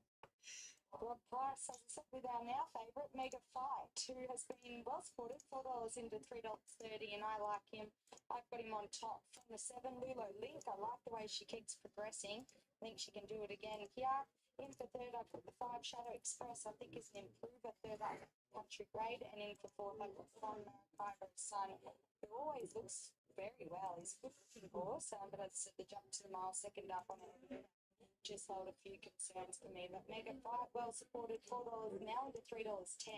Maracaibo Sun has been on the drip, $2.80 out to $3.60. Goodnight Barlow has been $4.80 to $4.60. Lulo Link $5 out to $6. Shadow Express in a little bit of sport, $9.50 into $7.50. And Takeover Artist, our outsider, has been $9 out to $12. So all of them nearly loaded up. Goodnight Barlow going in now. We'll head up to Dale for race 3. Certainly aids in that upgrade. Takeover Artist, the last one to load. Lulo Link has the inside. Shadow Express next to it. Mega Fight is the favourite. 310. Maracaibo Sun 360. And they're just about set. The running of race 3 at Nowra. Starter in position. And they're away.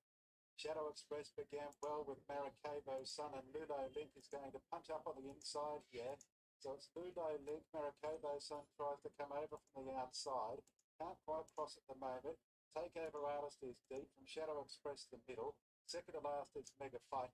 And the last one is Goodnight Barlow, who's second up from a spell today. Maracaibo Sun went to the lead for Karaya Keatings, in front by a neck to a half on Takeover Artist the outside. No real speed on either. Shadow Express the inside, one out, one back is Lulo Link. Goodnight Barlow, Mega Fight. The one they back with the favouritism is at the tail of the field on the inside. That's about 5 lengths off the second favourite, which is in front, and that is Maracaibo Sun. Maracaibo Sun, no change to the order. By a half length on the Takeover Artist, Lulo Link. Shadow Express gets a little bit closer on the outside. Goodnight Barlow tracks him through, and Mega Fight is last on the inside, still 4 or 5 lengths off the lead, but it makes ground as they come up towards the 600.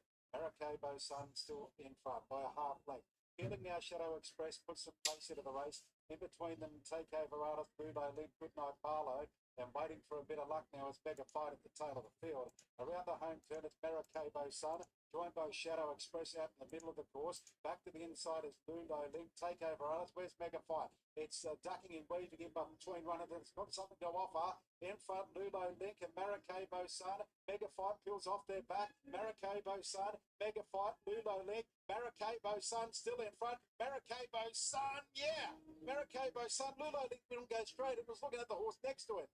Then Goodnight Barlow, followed by Mega Fight, Shadow Express, and Takeover Artist. Well, that was a good win, and it's been a good pick-up this horse, Maracaibo Sun, from Matt Kelly. Well, I'll wait for those numbers to be finalised if he got there. Very much was able to control the tempo in front, and the mile second up was certainly no issue at all. And he, I think, will be too strong late from the 7, Lulo Link. I really like the way this horse keeps progressing. She's getting better and better each time she stepped out, and he will get there. It will be the 1 from the 7, Lulo Link, as I said. Better and better each time she steps out. The 2, Mega Fight, didn't have the clearest path, maybe a touch unlucky, but I don't know if he would have won had he had a clear path, but stuck on well for third. And Goodnight Barlow got back and ran on well there. So they've ran a minute 38.69, last 600 to come. And that will be 1:7:28 over the line. That will take us away from race 3 at Nowra. We'll head to a break of Sky Thoroughbred Central. And on the other side, the next is Sunshine Coast.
All right, this is what I have. Okay. Now, if we look at what they have, they've got 3, 4, 6, and 10. But before that, we'll take a look at what happened in the same distance in the previous one, though it was a maiden. Uh, so that 6 went through, all right, it was within the rails. The 9 had the handicapping, but it was from gate number 9. The 6, the 11 got in because it was there within this side of the rails. The 4 got in because it had the advantage, but they were mulish people. And apart from the 9, everything that was there, it got in, all right? The 6 being the first one because they were the second best after 9. 9 was in a very, very tricky situation from that gate number 9. Here, it's more or less the same thing. The 4 is there with the best of the handicapping. It's in very good hands, right? They probably they're the best. Like 200 by 33 is probably the best. It's something exactly like these guys, the 9, but they're from the same gate, almost. It's extreme same. And if we look at what's going on, then that's what is going on. Okay, the second one is these guys. They're from gate number 2. They're through the handicapping. This is the second in handicapping. This is the second in handicapping. So 6 there. And then we look at the advantage, exactly this advantage. Then it is 12, 13, 11.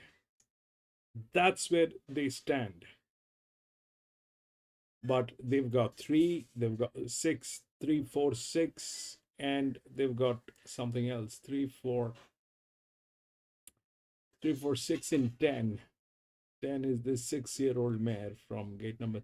There's no doubt these are good horses. If we look at the fit, then that's what it is. 3, 4, 6, and 10. They're the best fit. They're the best fit, but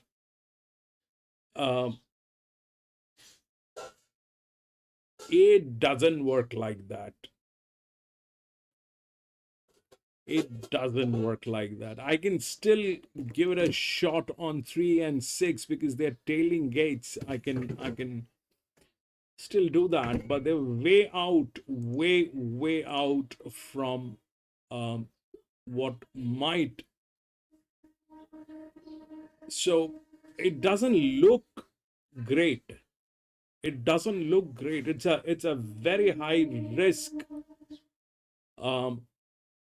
race. That 6 probably has the best chance out of everything. 3 is the favorite, but there's hardly anything on the 3. It's here on the 4th side, so it definitely not in a winning position. That's definitely not it. That's not a winning position. It's not the best fit. It is not in a best in the best situation. It's not the best horse. It's not the best performer. It's 4th. If we look at the handicapping, it's nowhere within the physics. It's probably 5th within the physics. So 3, I don't know. This would be very weird if that 3 wins.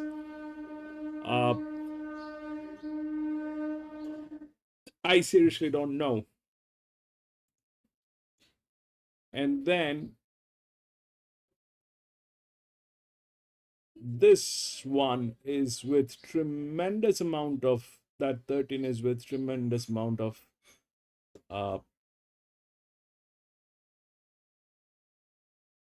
advantage. So this is not a great race, that I can tell you. This is not a great race.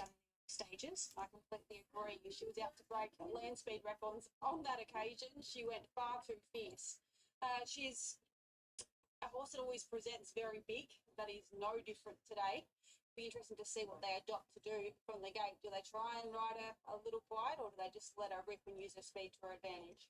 7 Jerusalem, Brett Bellamy and Courtney Bellamy combined. She found 1,000 metres a fraction sharp here first up behind Card Sharp, but she was doing her best work late to bring a fraction over 2 lengths. She's taken nice natural improvement from the run. She's a little warm in places, but certainly not going over the top. And very healthy in the coat. She's nice and relaxed off the side of that pony. I thought first up was good enough to be running very well here. I just would have loved to see the track remain very soft for her. We move on to the 9 Tara Coda for John Shelton and Michaela Weir.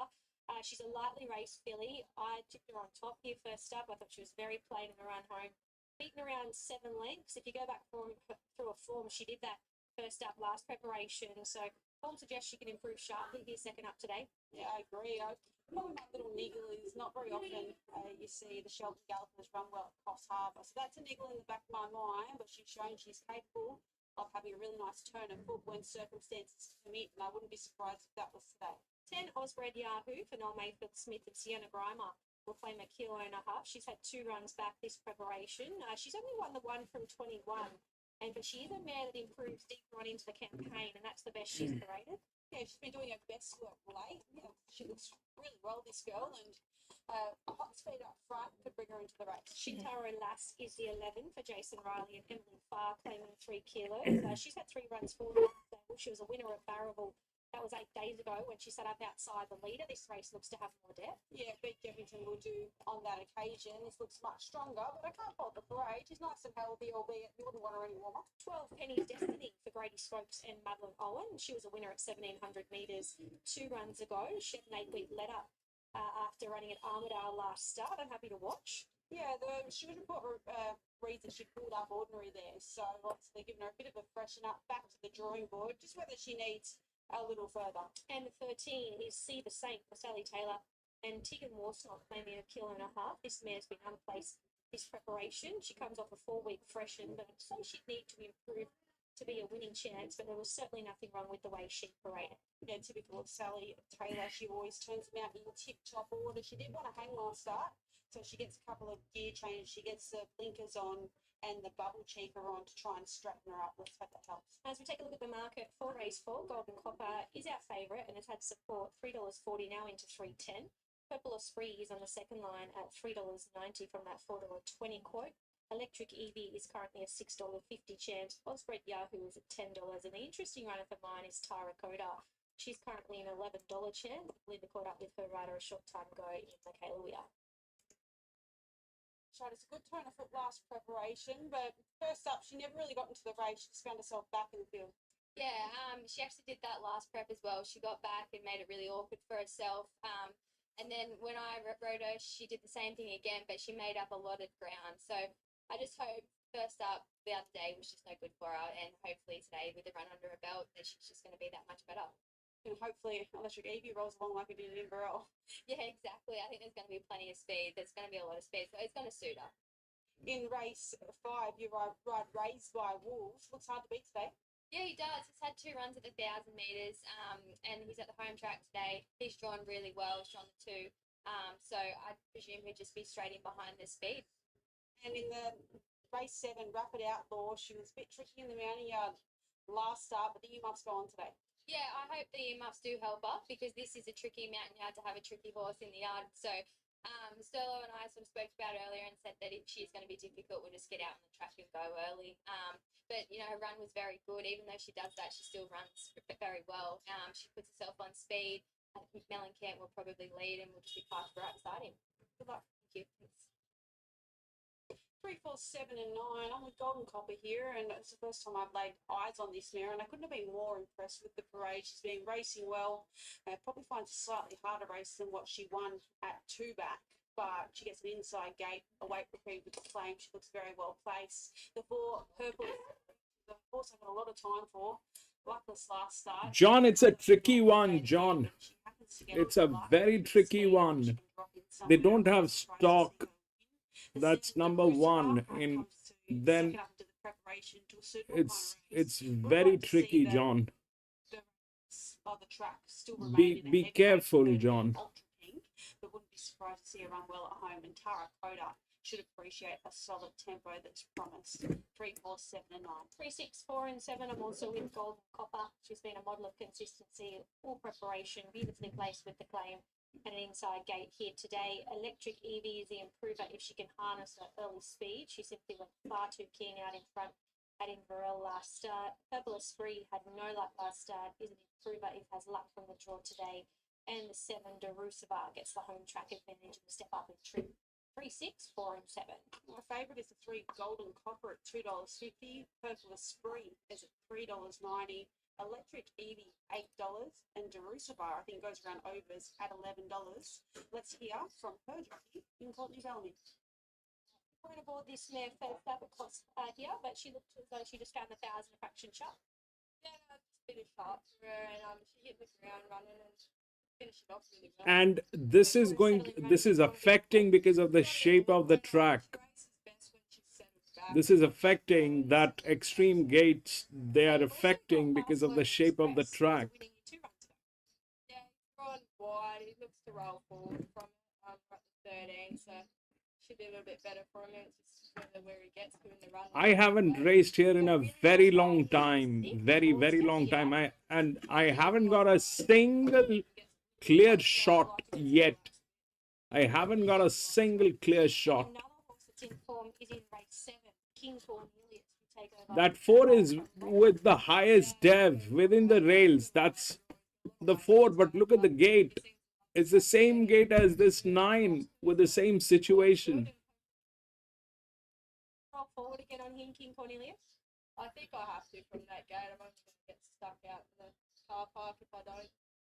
Haven't been riding all that long, but you ticked off a little milestone out riding your country claim this week. Yeah, no, it's great. Finally ticked that off. A little bit scary. I've got to step my game up again. That 4 is also getting taken. Up to Queensland to the provincials and the metropolitan circuit.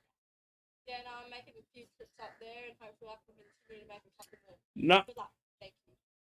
it's the shape, Jimmy. It's the shape of this track. They look like Flemington, but they don't have the length. They don't have the length.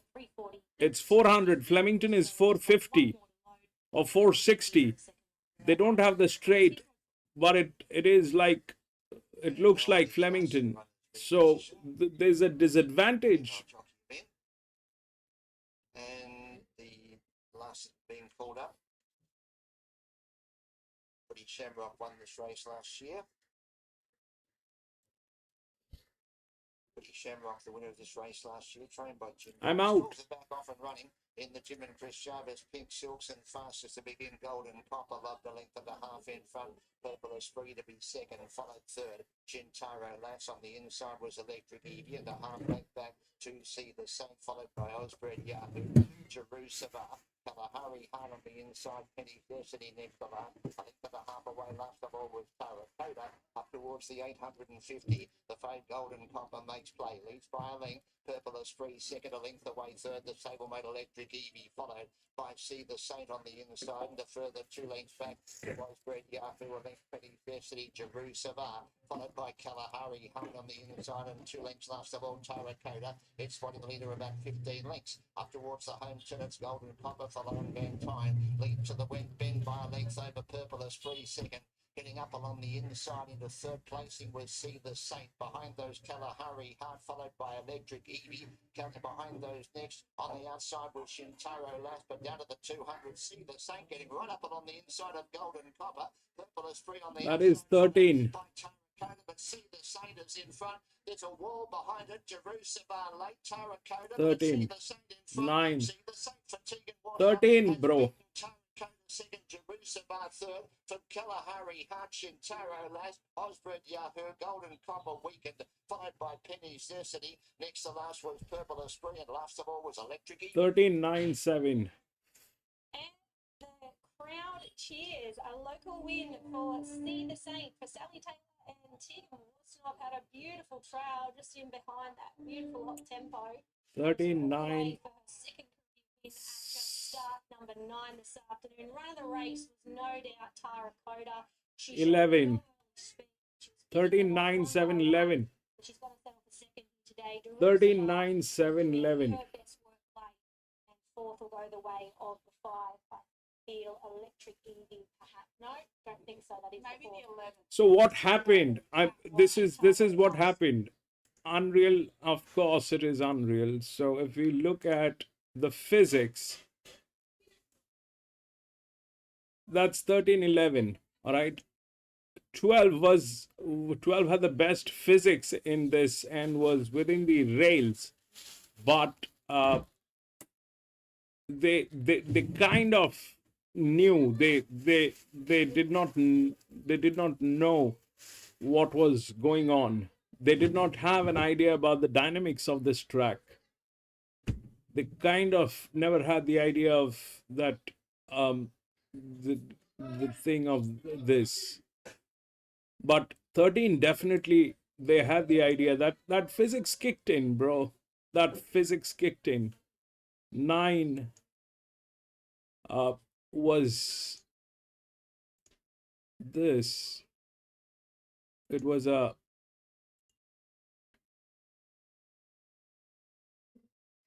this one, and they were tailing gates. 8 and 9. These were tailing gates. 13, 11.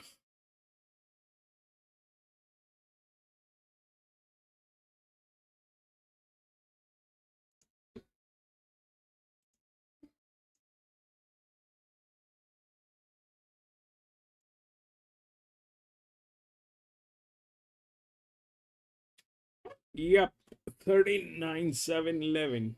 That's how it played. But I mean, you can't place a bet on that 13. That's unreal. That is absolutely unreal. You cannot place a bet. This is uh this cannot you can't play this.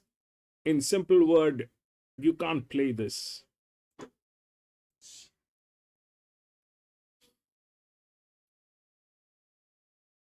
See that 13, 11. Both the linear failed. Both the linear failed on this. And then it was these two.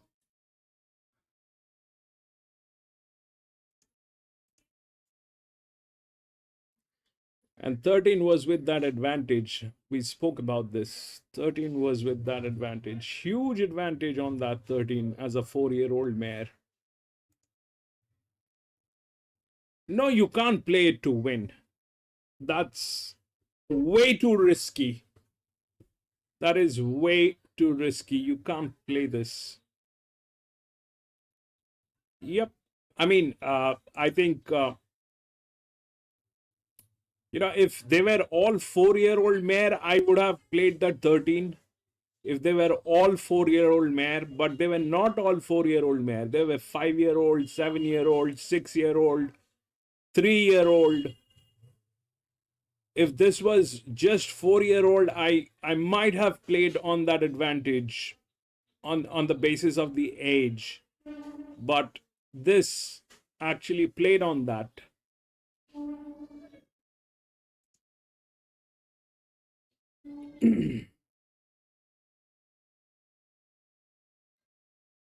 That's a Randwick way of doing age handicapping. That's a Randwick way of age handicapping. When it's same age, same sex, that's when they play this.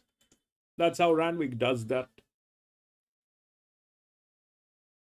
Anyway, that's gone. That's over. Let's go to the next.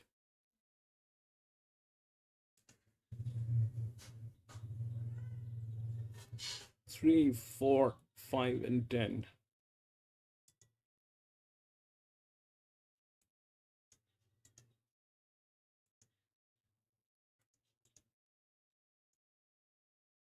This is a benchmark 58.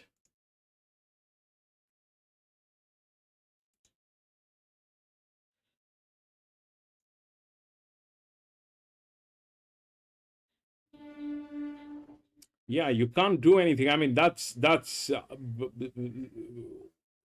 was no clarity. There was no clarity. There was no clarity. That horse, 13.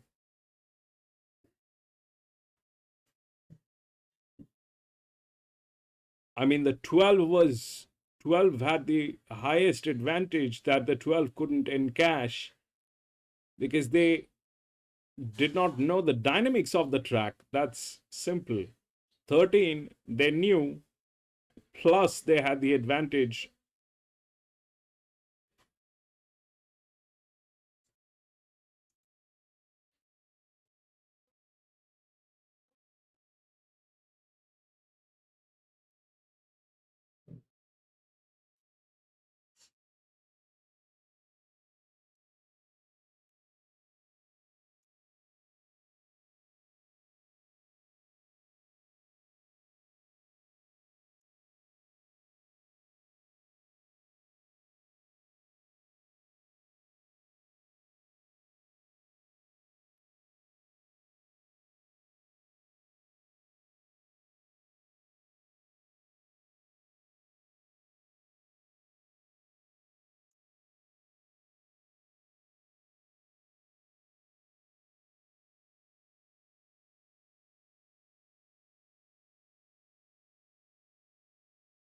They have another 1300. Let's try to get this one. This is the third 1300.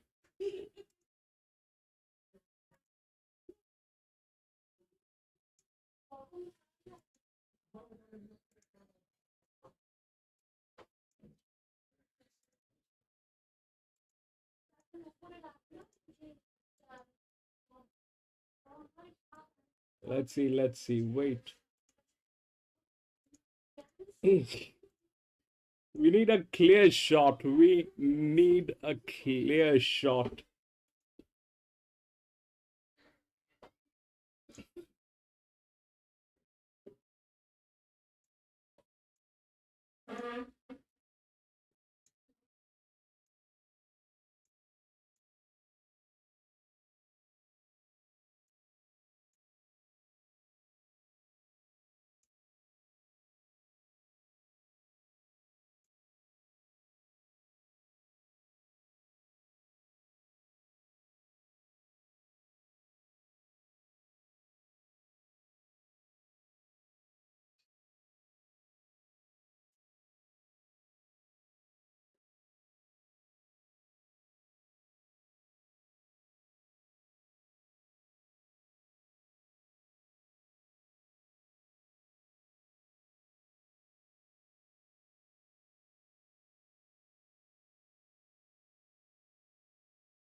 Right, Heron, our filly in the next. She's lightly raced, but both her runs have been quite good. What have you made of it? I've been very happy with both of them.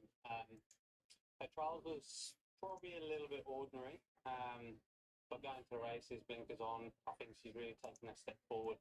Hawkesbury over the sprinting distance, then ran very well the time after that. She just got beaten by a better horse on the day at Newcastle on the Beaumont. And now we get to the 1400 here on what appears to be a weaker field. So hopefully she can put forward what she showed us at Newcastle, and hopefully that will be good enough. Do you think she'll get better out over it further? I think so. I'm not quite sure what Blake thinks, but that's my opinion. How much further, I'm not quite sure, but I can see it getting to the mile at the very least. And the heavy's obviously unknown, and we are upgraded to a heavy 8, but all reports the track seems even better than that. But does that hold any concerns with you for her? Look, it's a question mark, but off her action, I think no. But as I said, it is a question mark, but it's probably riding a bit better than a heavy 8 as well. I mean, I've only had the one ride on it, and it sort of felt like a soft 6, 7 at the very worst. So going off the back of that, I don't think she'll have any problems. Good luck. Thank you. Cheers. She's been really well supported here, Heron. She's now into $2.70. So that sport certainly concerns me here. From the 5 our Cosmic Bell, who's been a slight drifter. Glory has been another one that has been well supported at $4.80, which I am happy to see. Is here. I think Heron's in the closest spot. I think Glory, as it mentioned earlier, she's been forced to go back from wide draws in bigger fields, but finally getting the soft draw of barrier 1 in a race with not a whole lot of pressure in a small field, I think she'll naturally find herself a lot closer. And if she is very fit, so if she did find herself in front, I certainly wouldn't be too fussed to see her there. Perhaps Isla D'Amour could hold a slightly closer spot, and True and Nebigana perhaps both get back a bit here. But we've seen the track race very fair, and we have been obviously upgraded to a heavy 8. Just like a spinner over the surface, I think the small fields certainly really help. We've only had fields of 7 and 5 so far, and our biggest field comes in the last race, a field of 11. But I think that's really helping as well. As I said, they're just skimming over the surface, and the common reports from other jockeys is that it feels a lot better than even a heavy 8. So that's worth noting when you're doing your form here. But Heron is now selling into $2.70. Our Cosmic Bell, as I said, drifting slightly, touch 420 back up to 440. Glory into 480. Chow Bella Mia has been $10, touched 480 and got back out to $5. Isla D'Amour has been $10 to $6. Nambi Goma $26 to $17, and Trora Outsider hit $26 from 41 and then got back out to 34. But as I mentioned, quite a few of these horses have been specced a bit early, even after scratching. So that's a few horses here with stables having a little bit of an opinion of. There's a lot of lightly raced horses, obviously Trora on debut, a few horses that have been racing well and not having a lot of things going their way, like Glory and perhaps Nambi Goma, who was good like that, but just getting a long way back. And another one, this field isn't going to be too far away, which is certainly going to help her, I think. They're all starting to load up now. A few just milling behind the gates. There's a 6, our favourite Heron, who looked really well. I thought Glory was the other one. Obviously, orange-coloured glasses when you put them on top. I thought she was another one that paraded really well. They were probably 2 that really stood out. I liked the look of Chor on debut, although it was a little bit warm alongside the pony. But as I mentioned, it's starting to load up now. Our favourite, the 6 Heron, just going into the gate. Still got up to Dale Walker for race 4, the first leg of our quaddy. To draw, and also Chow Bella Mia. Isla D'Amour goes in. And then just our Cosmic Bell to come up. This over the 1,400 metres. Tror and Nambi Goma. Inside alley belongs to Glory. Glory's 480, favourite 6 Heron 240. Chow Bella Mia $5. Money late for Isla D'Amour into 550. Last one to load will be Nambi Goma now. As the starter moves around to his step ladder. Only got 2 steps on it. So won't be getting up too high. Nambi Goma loaded. And we're set for action. Heron is the favourite. That's supported odds for Glory. It's got gate number 1. We're set. Light on. The starter lets them go. It's a good line. The favourite came out well. Heron looks for the early lead. Chow Bella Mia is there. Glory the inside from our Cosmic Bell. He's in around 3rd and 4th position. Isla D'Amour's on the inside from Tror and Nambi Goma. There's the tail ender. They've gone about 300 metres now, and Heron dictates terms in the race. Closed out favourite At around 240. Glory goes to second. That's the one they backed late into about $4.80. So favourites 1, 2. Third is Chow Bellamere. He's on the third line of betting. And on the fourth line of betting is the horse running fourth, that being Isla Demore. Now, Cosmic Bell, followed up by Namby Goma, and Traw is the tail ender as they lead the 800 metres behind them. And the leader is Heron, in front by a neat leap from second Glory. Third, the outside is Chow Bellamere. The inside is Isla Demore from Cosmic Bell. Second to last, Namby Goma. And the last one is Traw. As they come up towards the home turn, they quicken up. And still, hard held in front is Heron. The outside is Glory, followed up by Chow Bellamere. Isla Demore, a run presents on the inside for Goma now. So the leader is Heron, joined by Glory. Glory went up to it. Chow Bellamere the outside. Isla Demore sprints quickly to the inside. Isla Demore's gone to a narrow lead. Heron kicks though, and Glory's still there. Glory through the middle. Down the outside, Chow Bellamere. Glory kicking Heron. Glory the middle. Heron. Chow Bellamere. Heron in front. Heron. Heron, favourite wins. Beat Chow Bellamere. Third was Glory. It was a good go. And right of them, Hammer was Namby Goma, a good run for fourth. Our Cosmic Bell, Isla Demore, and Traw was near the tail. Well, the 6, Heron, our favourite, will get there for Blake Ryan and Doomben over me. She got the front very comfortably at the step up to the 1400, and I thought she was beaten halfway down the straight. She copped a bit of a bump by Glory, and it actually looked like it spurred her along a little bit halfway down the straight, and she really found the line quite well then. Close to the bottom, but the 9 will get there. Chow Bellamere ran on quite well there. She's really working towards a win this time around. The 7, Glory, I thought had every chance, just couldn't quite quicken well enough to run over the top of them, but stuck on well for third. And the 14, Namby Goma, who went on quite well at only start 4 there to get fourth. So our favourite Heron has won by a head by a half neck. They've been a minute 25.80, last 600 to come, 35.61 actually, as I speak there. And that's been a good win at only start 3 for this nice little filly for Blake Ryan, right back to country grade today, and she's been too strong. So 6, 9, 7 and 14 for race 4, our first leg of the quaddie. We will take a short break at Sky over at Central, and on the other side, Sunshine Coast. Okay, this is what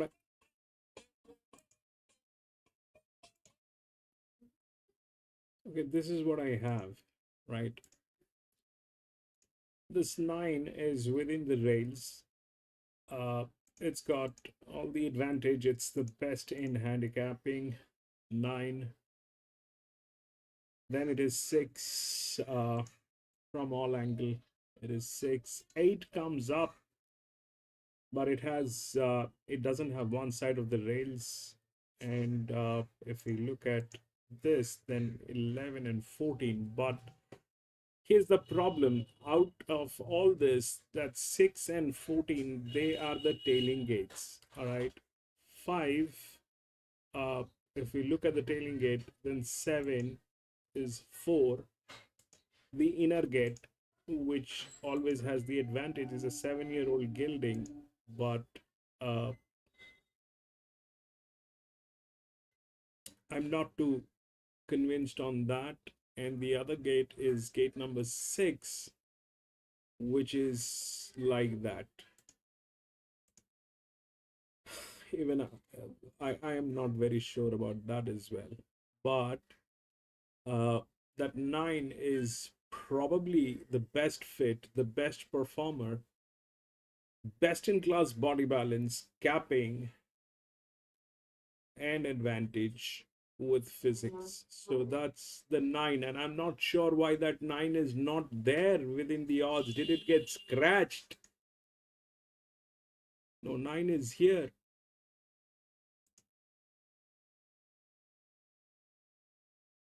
It's like, what is that we do not know about this horse?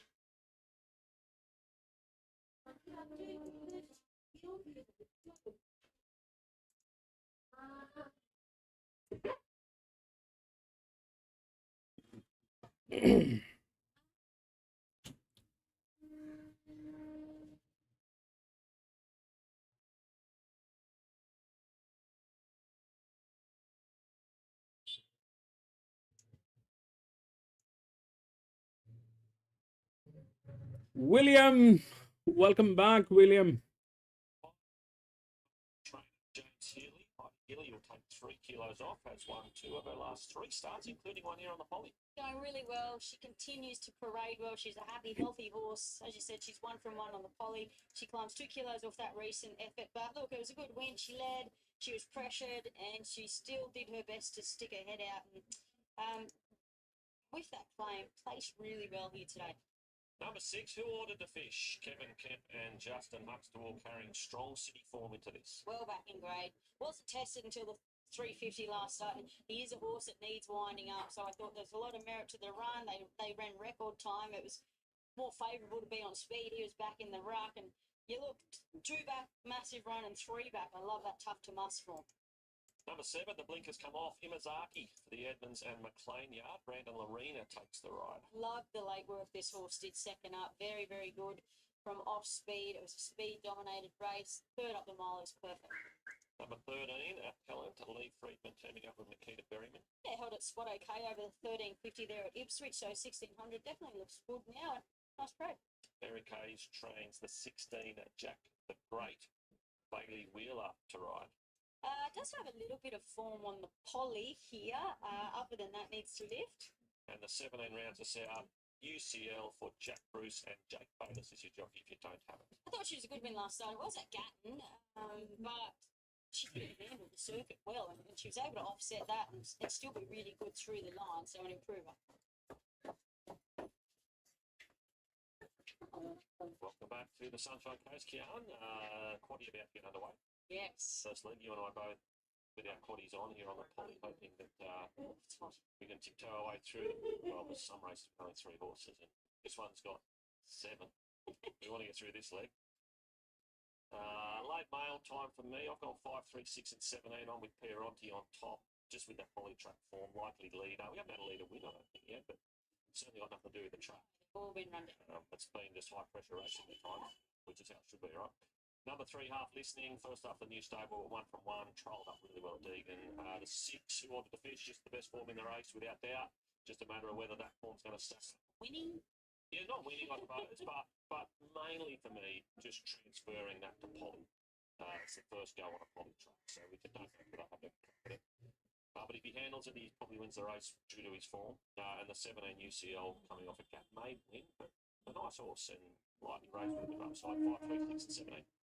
6, 5, 3, and 7 on with the fish. Yeah, it's all about the back in grade. It was all about his run-ons. His run-ons have been good. So whilst he's not been winning, his run-ons have been good. He's been finding the line. He perhaps hasn't had the best setups.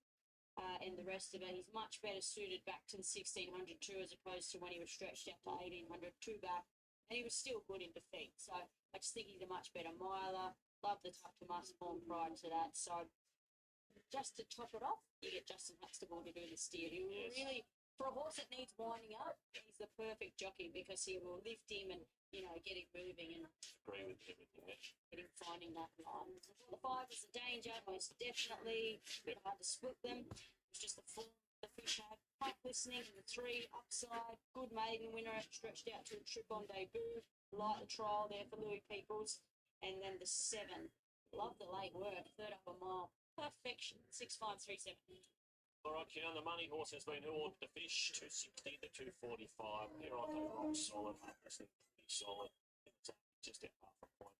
Make out to 9, and Jack the Great 30 to 40, and UCL 16 out to 21. So all the support around 6. Who ordered the fish? But to be fair, the market hasn't moved much at all in the last 30 minutes. So, well, let's hit to Josh. Last time out. First ride about 10 months or so, and she made the winning one. But who ordered the fish?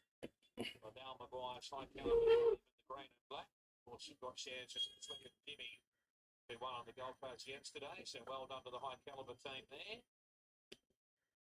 And Justin Huxtable's been sparkling form on board for trainer Kevin Finn here with who ordered the fish. All locked and loaded now. Race 5, gate 2 for the fish.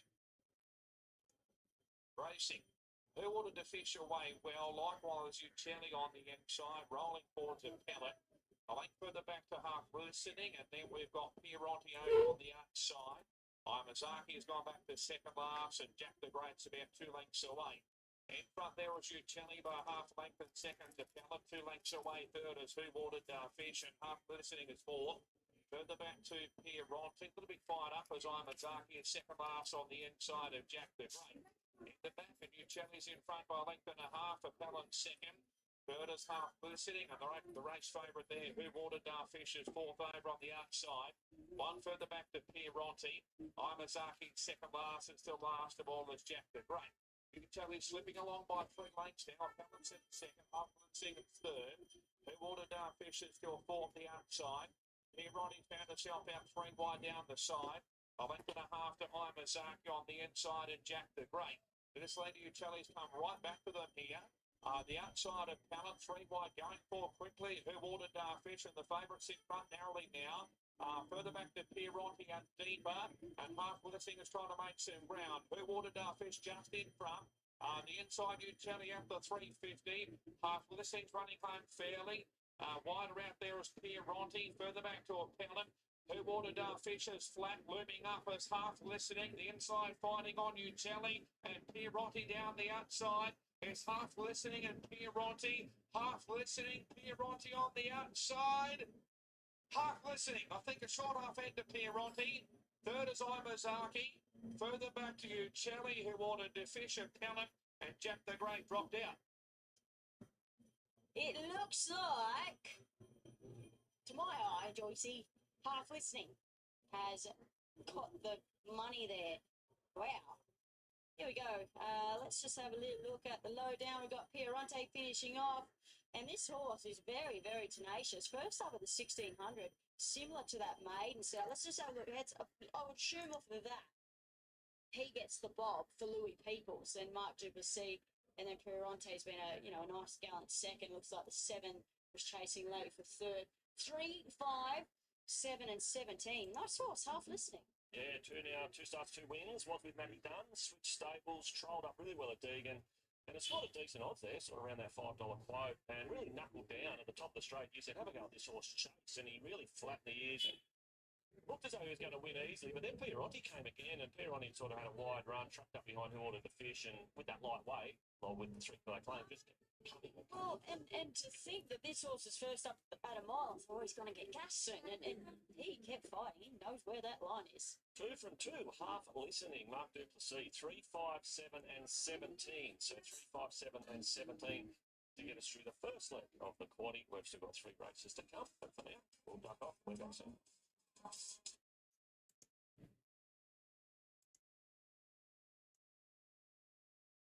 What is that we do not know about that horse, bro?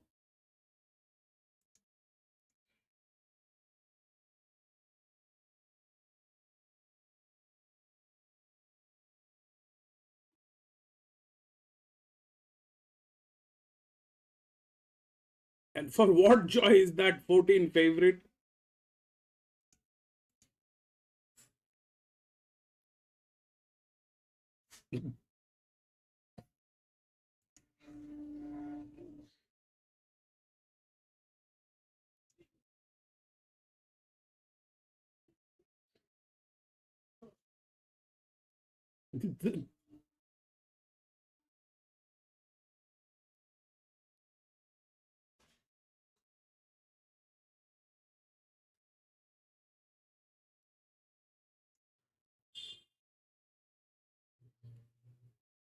John, what do you have on that 14?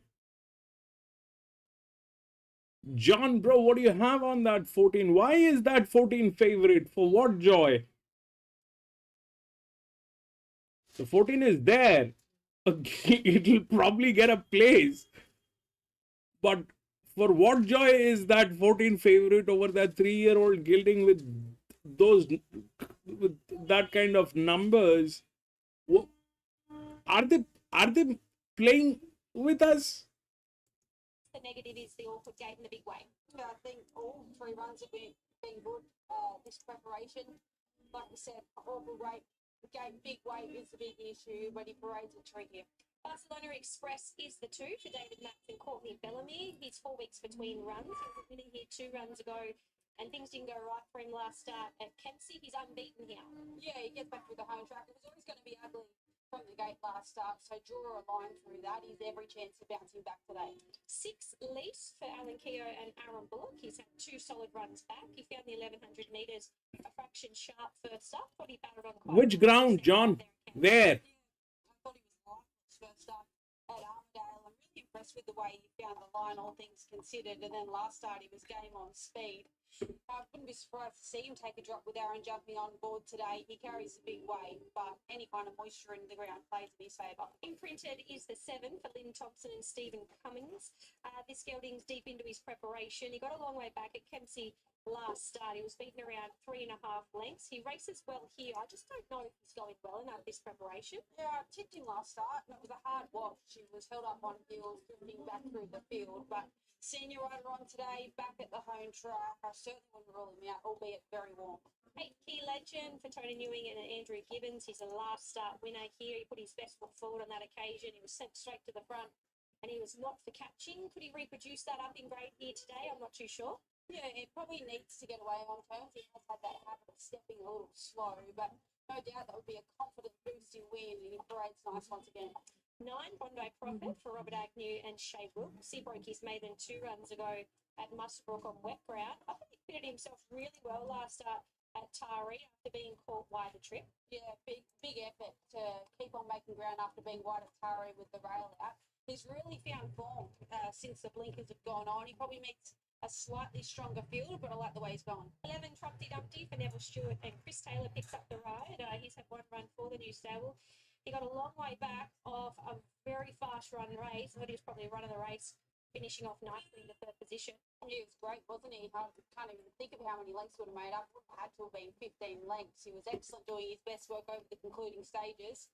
He was strip fitted from that. He was Yeah, the 14 is going to get a place. That's there. It is definitely there within a place. It's from gate number 2. It has advantage. It's been to this track. All that is true, but doing his best work through the line, and he is a better horse second up. 13 Governor General for Aiden St Vincent and Millie Thompson claiming 3 kilos. He's had 1 run back. I thought he was playing the run horse at home. He's a horse that possesses plenty of fitness. His horse had probably promised a little bit more last preparation. He ran third behind the likes of Magnace over a similar trip. Just looking at him, he looks to have really fallen away condition-wise, so I think I'm going to learn a bit about him today. Here's the well back 14, Raised by Wolves for Brett Bellamy and Michaela Weir. He was back and wide, a fast run race here last start. Love the way he tapped the line to be beaten 2 lengths. Extra distance suits. He looks at the peak of his condition today. Yeah, he's the clear standout from the yard. He looks absolutely terrific. Up on his toes, ready to go, and absolutely covered in dapples. I love the step up in trip for him, and the improving track really helps. I was originally a little bit against him when I thought the track was going to be on the worst side of a soft, but I think we're on the better side of a soft 5 at the moment. He's going to be very hard to beat. 15 Love Rat for Kathleen Road and John Grisdale. He was good from back in the field 2 runs ago at Taree. And had excuses last start at Port Macquarie. I've no doubt he's got the ability if he put his best foot forward. Yeah, he can just do a few little things wrong. He wanted to go pretty keen last start, so they take the bit lifter off, they throw the pacifiers on. If he gets the first half of the race right, he can definitely improve. And 16, Dawn Command for Peter Evans and Jeff Keogh. He's been unplaced this preparation. His only win was some time ago, but it was on wet ground. I'd be happy to watch today. Yeah, he would need to... you mean what's that? Any, mini, miny, mo? But he'd need to show a little more before you can tip him with confidence. Around 4:20 out from the start time for race 5. And where Pink and Brett Bell did a proven right and helped him out. Brett, you're in your best pink hat here. Let's start with Raised by Wolves. You've got engaged here. He looks fantastic. No, he's great, and Grady Spokes rode him work on Tuesday morning and said that's the best work he's put in this time in. So fingers crossed, drawn a good barrier today. Taylor on him, you know, she's a good jock, and what Nina told her, he's a little bit of a pest here and there, but he stepping up to the 1300 home track, sting out of it. He's got a few things in his favour, so he's open. Do you envisage him setting a little bit closer in the run? Hopefully, but not too close, because I just want him to be in his comfort zone, because that just leaves him able to finish him off. So he can over race a bit if you sort of want to hunt him up. Williams 6 and 14. Anything to finish off with. So wherever he's comfortable, I'll be happy. Let's talk about your other team of runners. Race 6, you've got 3 engaged. That'll be Single Touch, Lordster, and Change the Day. Well, Single Touch is probably on the downward spiral, but he's walking over the road. It's like he's had a really nice preparation, and looking forward to him having a holiday and coming back. But you can't pass up an 82 on your home track. Distance should suit. Sting out of the ground should suit. Andrew Gibbons ride, so say no more there. Lordster, we give him a freshen up after he came home from Brisbane because he wasn't going to get through to February without having a little bit of a blow somewhere. So we're just giving him a freshen up in the stable. He's I'll be out. on Tuesday morning and change the dates a little bit. 14 is getting tailed. Back. We're starting to get serious today. Probably 1,200 metres is probably a little bit short for him, but I expect a very much improved effort. Do you think that Lordster can overcome the fact coming back in trip with that pressure? Yeah, well, I do, because I think his work the other morning was really nice, and he didn't pull up stressed, blowing, or anything else. So all the residual fitness was there for him. So I think that took a little bit of a blow. Rexy! There's a lot going on, Rexy. Such a dude you've got in race 7. He's sort of a working project. He sort of needs a little bit further than this, but so he went to Port Macquarie the other day, was very, very disappointing. Like I expected him to do a lot more down there. So back on his home track over a mile, a sort of good solid stepping stone for when we want to get out over the 1.25 miles and possibly further. Luck. Thanks. 6, 14, 1 and 11. Apprehensively, but I'm going to stick with Lease because I just have no reason to get off. He's been good both runs back. He does have to carry the big weight, but the bulk of the field's medium there, and he looks to get on speed favours here this afternoon. The 14 raised by Wolves is a money horse. You'll expect from a long price in to track plate in his favour. He doesn't run big day. What do I do? That was the only one which was available. The other one was Sunshine Coast, which was a polytrack, and then the other one. 6, 14, 1 and 11. Yeah, I'm putting 1, 6 and 2, tipping the 14 Raised Wild Wolves. It was a clear standout for mine from the yard. I think he simply opened up the wrong price at $14. That was ridiculous. He's now a clear favourite at $3. Top weight, Critical Time. I think he's a nice horse. He's got a bit against him today from a long go, and it's up in the weights, but he's coming back a lot today. Lease is at the peak of his condition today, third up. There has been some late support for him now. And the 2 Barcelona Express run some of his best races here at Coffsharbour. He's actually unbeaten here, 2 for 2. 14, 1, 6 and 2. As we take a quick look at this market, Raised by Wolves has just drifted out slightly from the $2.80 quote this morning, now out to $2.90, but still holds favouritism. Lease on the second line is the horse that's had good late support, $5.50 now into $3.50. Key Legend is currently a $7.50 chance. Barcelona Express is at $9 and Bondi Profit is at $10. So we've just got 2 more to load. Here's Rod Full at a call, race 5. The last of the runners moving up. Line set. O'Brien plumbing and relining. Coffsharbour. Old Scoldings and end tyres. Love Rat completes the line. Tater about ready to hit the lever. Key Legend drawn the inside. They set. You're welcome, bro. Racing. Good straight line away, Raised by Wolves. The favourite stepped away well. Likewise on the inside was Key Legend, who gets a length in front. Second was Leeds, followed by Barcelona Express. A half Raised by Wolves. 2 imprinted Critical Time, Bondi Profit.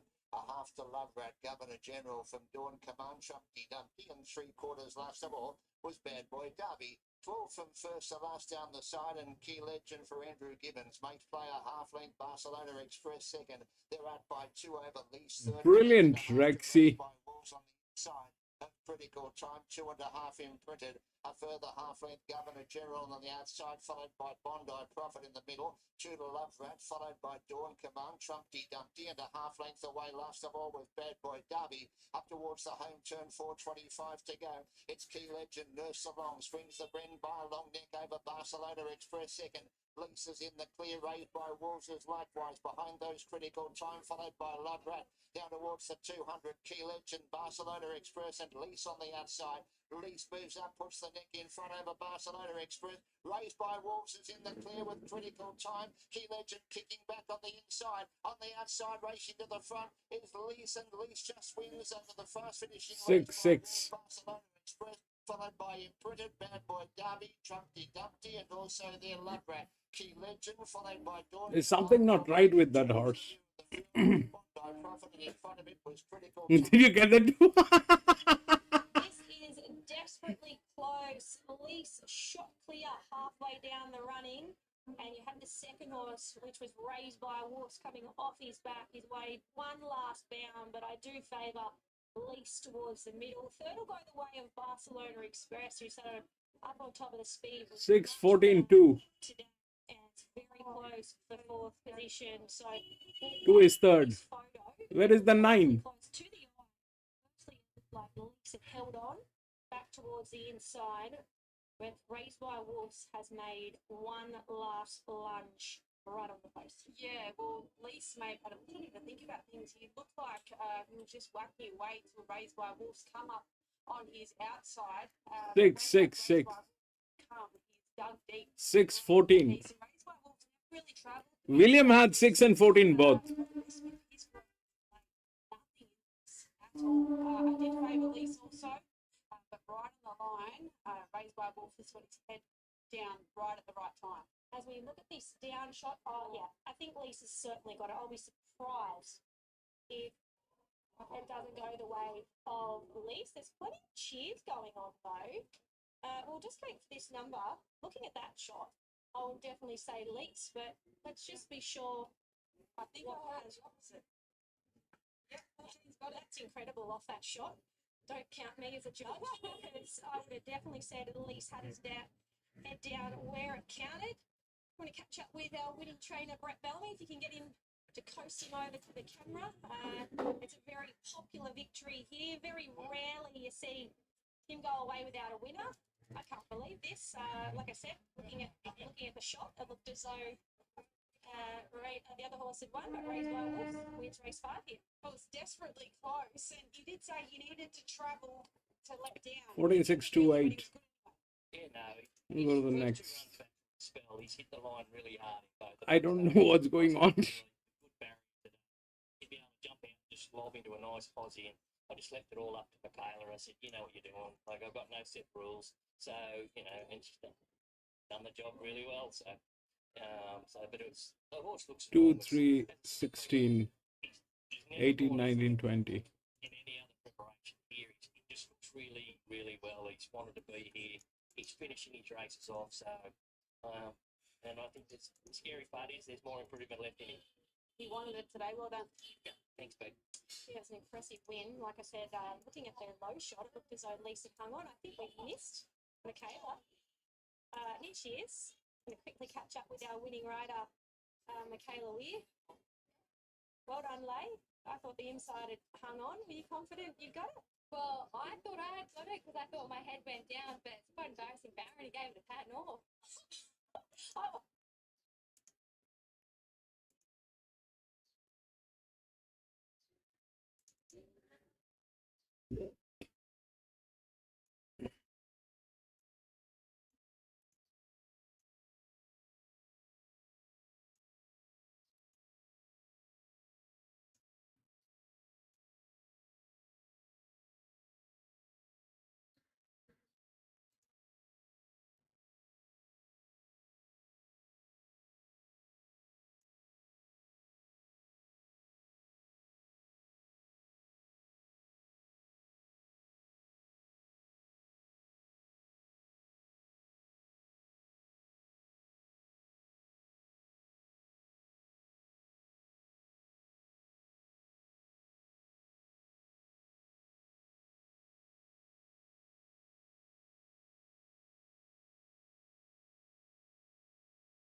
And well, there's a field of 7 here.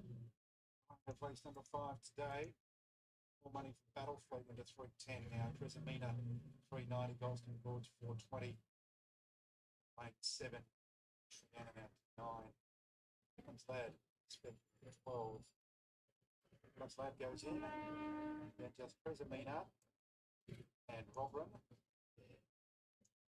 Roughly 20 to 1. It's the running of race number 5 today.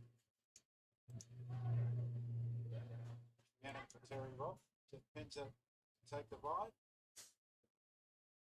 Chance at about $8.50. Tresamina goes in. We're just about set for action. Race number 5 here at Nowra. So Haven City Turf Club. Heavy 8. Got upgraded from the heavy 10 this morning a couple of times. Ready to go. Set. And the starter lets them go. Golston Gorge began well with Tresamina. It's a good go for the lead between those pair. They're 1-2 at the moment. Rider's been tipped out here. Oh, it's the favourite. The favourite. The rider's been tipped out. Battle Fleet. It's all over. Red Rover. Golston Gorge the leader. Second is Tresamina. Third, Dylan's Lad the outside. The inside is Trianon from Robrin, Man of Rain. And Shorty Gone has been tipped out aboard Battle Fleet after around 100 metres. So the leader was Golston Gorge. In front by a half a length on second, Tresamina. Third, behind the leader is Trianon. 1 out and 1 back, Dylan's Lad. 2 lengths away to Robrin and Man of Rain as they go down the side of the track. Forget about Battle Fleet. In front, Golston Gorge. Dictating terms. There's no excuses in front as they pass the 600 metres. 300 metres on the outside. Lurking. The inside, Trianon not far away. Dylan's Lad running on and from back in the field is Robrin. And Man of Rain darts back to the inside as they swing for home now. It's Golston Gorge, the leader from Tresamina. Coming off the fence is Trianon, Dylan's Lad, Man of Rain, Robrin, the widest brother. Tresamina into the lead from Trianon through to second. At the 200, in front is Tresamina. Trianon trying hard. Man of Rain right down the outside. Tresamina, here's Man of Rain. Man of Rain right over the top of them. Put the bib in front. Jaws clear. Man of Rain. Man of Rain first from Tresamina, Trianon. Fourth was Robrin from Golston Gorge. Every chance then Dylan's Lad. And going past the post is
This is what I have.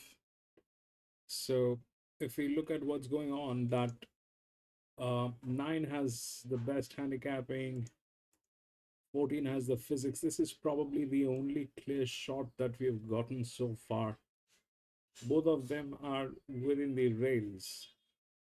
If we look at how things are, then 14-9, and then there is this 4 with a lot of advantage, but these people, they do not have an idea of the dynamics of this track. The 5 is also there. If we look at the physics, that 5 is also there, but it's a 9-year-old gelding. If we go through this, then these two, they're there. They're there. I mean, that's what I think. But the problem, now the problem areas are this, that these people are suffering.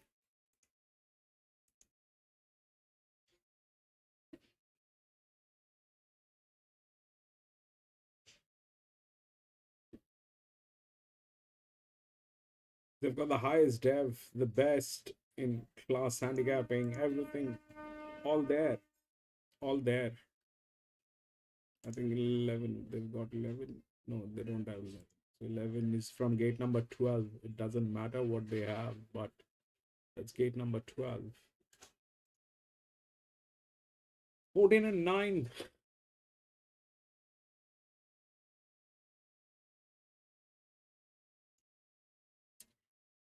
But 9's kind of in a very, very funny hand. Man. Going for quickly, Lara Migo, the outside and Mark Tony will balance up a length and a half away. Not much between Mashani Sniper and the outside Lara Migo, but Lara Migo resting the lead away from Mashani Sniper now. And Hard Tony will be saved 1 dash after them at the 600 metres marker.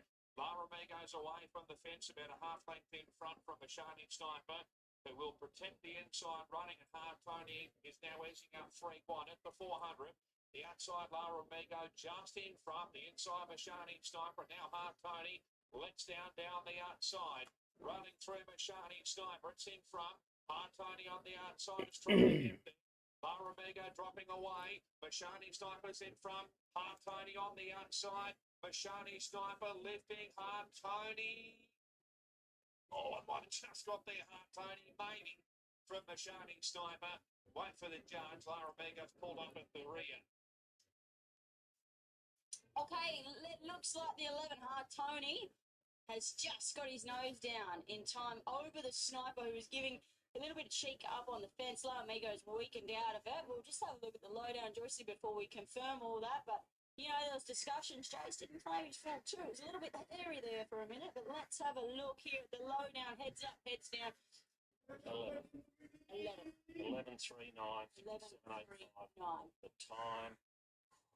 I just take a deep breath after Man. photos all day. What did I say? I was damn close all day. Finally got one. Well, there you go, folks. You can't give up as a photo. Eventually, a photo will go your way. You should have won that race. Like, had the perfect drop on the 2 leaders. They were going at each other. Yeah, Jace didn't quite claim his 2 today, but you know, we all understand. This is like a Sunday hangover after Magic Millions Day, and everyone's a little No, bit Joycey. I overweight. didn't go out last night. You know, not at their best. Not assuming that anybody went out. Exactly. I'm not saying Jace did either, but it was That's what I meant without saying it it. was one of those days, you know, Right. where everyone was tipped upside down, shaking up. Everything's been tipped upside And down. spun out this morning to come and race on the poly. But yeah, JC gave that horse a lovely run in behind the 2 leaders, got across the hills, gave plenty of time to wind up on this poly track. Took the whole straight to get there. Yeah. But you were right about Mashani. That was a tough run today, I must be. Yeah, can't wait to see him back on the turf. And yeah, it's case evidence to take the drop today and just be there late. So 11 beats 3 and 9, 57.85. We've still got 2 more to come here from the Sunny Coast.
William, we're at Coffsharbour, William,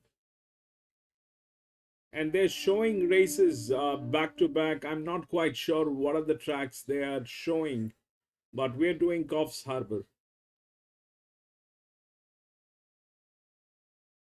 I'm sorry, William, my eyesight is a problem. I cannot see at times, what's going on. I just have to put on my specs. Sorry for the delay.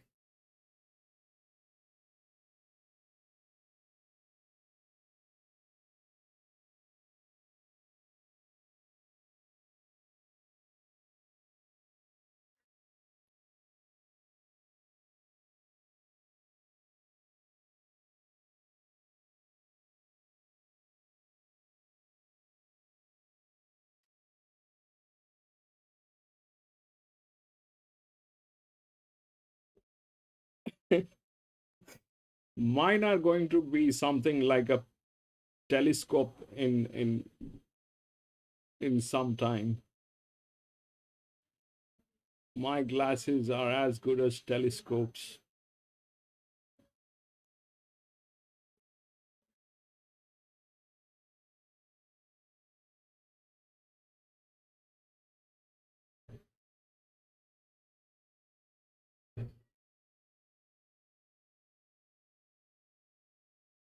So the thing is that 9 and 14, they kind of look very tempting.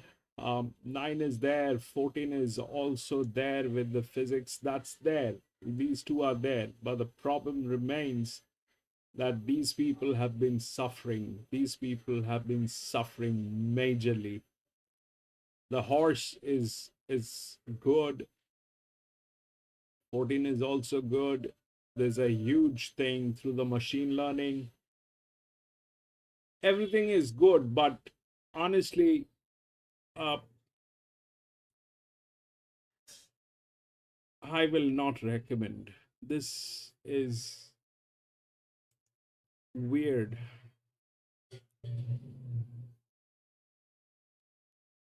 They might they might backfire. They do not. They seem to be having, um, you know, teamwork is a huge thing. If there's a problem within the team, if the owners are not right, if there's some problem, then it, it's not worth it. We race at much better tracks. This track is also very tricky. The way things are, because of the shape. They have a shape like Flemington, but they do not have the straight like Flemington. Flemington has a 450. This is a 400 meter. That is making a lot of effect on this ground. On top of that, they do not have the right stock.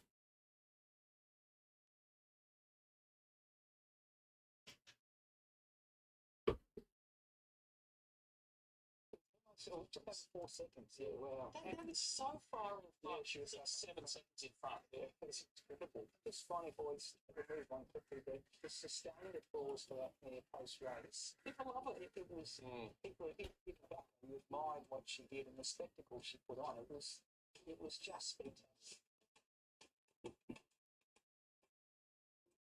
That she was running down Asgard up and we went back.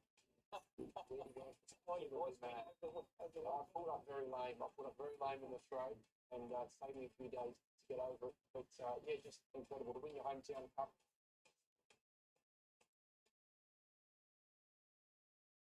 And they start playing music.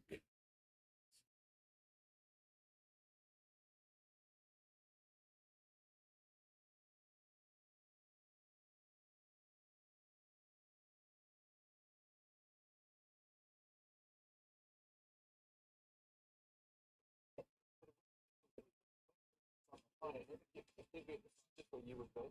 We'll be doing what that stare thing you did when you came up at you, where you just, what's it called? Where you just stare at the map. Raw dog. He's not a raw dog at all. Absolutely not.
This is the Pink Silks Cup benchmark 82 over 1200 metres. Horse number 1 is Cecil Street Lad for Christian Buchanan. Lauren Van Tyne will claim 3 kilos. He's been racing in the Metropolitan Circuit this campaign, so comes back a lot in grade today and steps up to 1200 metres. I think that's suitable. I probably would have liked to see the track remain on the worst side of soft boring, but he's a handy horse when riding. He was a winner of a John Carlton Cup last preparation, and he ran a number of good races in between that. He just needs to regain his best. He looks well. He's just a little warm around the neck. That's Molly is the 4 for Glenn Milligan and Emily. She's got one run back at Tamworth where she simply found the 1,000 metres a fraction sharp. She's another runner stepping up in trip, and she'll appreciate the 3 kilo weight drop with the claim today. Yeah, she's a mare with a brilliant turn of foot when right, and she is a winner here. She was a winner of the Sawtell Cup in 2023. She's another mare I prefer on softer ground, but she looks to have, the first up run suggests she's come back in excellent order. Tony Ball has the 5, Junberg, with Courtney Ferris claiming 4 kilos. He's first up today off one trial, which he won. He was given a squeeze in his trial, but I thought he responded quite nicely. That trial was around 8 weeks ago. That's the only question mark, and he looks as though he's got a touch of improvement to come. There's another horse, I sound like I'm repeating myself, but would have appreciated a softer surface. Is another one warm, but it is muggy. If you put his best foot forward, he could run a cheeky race here. He's Single Touch, the 6 for Brett Bellamy and Andrew Gibbons. He hasn't been far away his past few. He's just a horse that I prefer at Grafton. Yeah, it's funny, he was going great guns a few runs ago, and his past couple have only been subpar. Speaking of Brett Bellamy a little bit earlier, he was of the impression he's possibly come to the end of his preparation, so if he doesn't turn up today, look for him next prep. 7 Bucket Buster for Sterling Oslin and Ben Looker. He was the runner-up in the Newmarket first up at Armidale. I thought he was fair last start behind King's Gold at Inverell. Perhaps he's looking for the extra distance today in the big track. Awkward gait is probably the main negative, but he was doing a great job last preparation, and last start probably just never had things to suit. They rolled along. He was left chasing a long way from home. Another one warm, but looks well overall. Debussy is the 8. He's being kept nice and fresh for Tony Ball and Aaron Bullock. He's had a 6-week freshen. He's going to be one of the runners that'll appreciate the improving track here today. He went around a soft 7 there at Musselbrook last start, and he didn't look overly comfortable. Yeah, he does love it here too. He's had the 4 goes for a win and a couple of placings, and Aaron seems to get the best out of him. I did question mark whether he's a genuine 1,200 metre horse, but Tony Ball's very confident, and he's sure he'll see it out today. Lordster is the 9 for Brett Bellamy and Courtney Bellamy. He's off a 5-week freshen and comes back to 1,200 metres. He's been a model of consistency in stronger grade all preparation. First time I've laid eyes on him, and he is a little warm. He is a warm, but it's pretty much the same for a number of others. It is muggy here this afternoon. He's the up-and-coming galloper. He's been doing a great job. Brett's been really happy with how he's going. He's going to be very hard to beat here. Glenn Milligan and Tegan Morsnot combined with the 10 Shihab. Blinkers come off today and the winkers go on. He went far too keen up in front of Port Macquarie from the wide gate last start. Not sure how they ride him today. Yeah, can't draw a gap, can he? He's a handy horse when right. I'm sure he won't be far off winning one, but I'm just not sure if he gets conditions to suit today. Stardom is the 11 for Fleur Blanche and Sienna Grimer. He's had one run for the new stable. Just hit a bit of a flat spot here, but come again late to be beaten 2.5 lengths. It was good, wasn't it? It probably didn't all go right from the gate and was a little bit slowly away. Comes up with an awkward gate today, but I has placed second up in the past, so definitely not the worst of that 1.5 kilo off, gets him 54.5.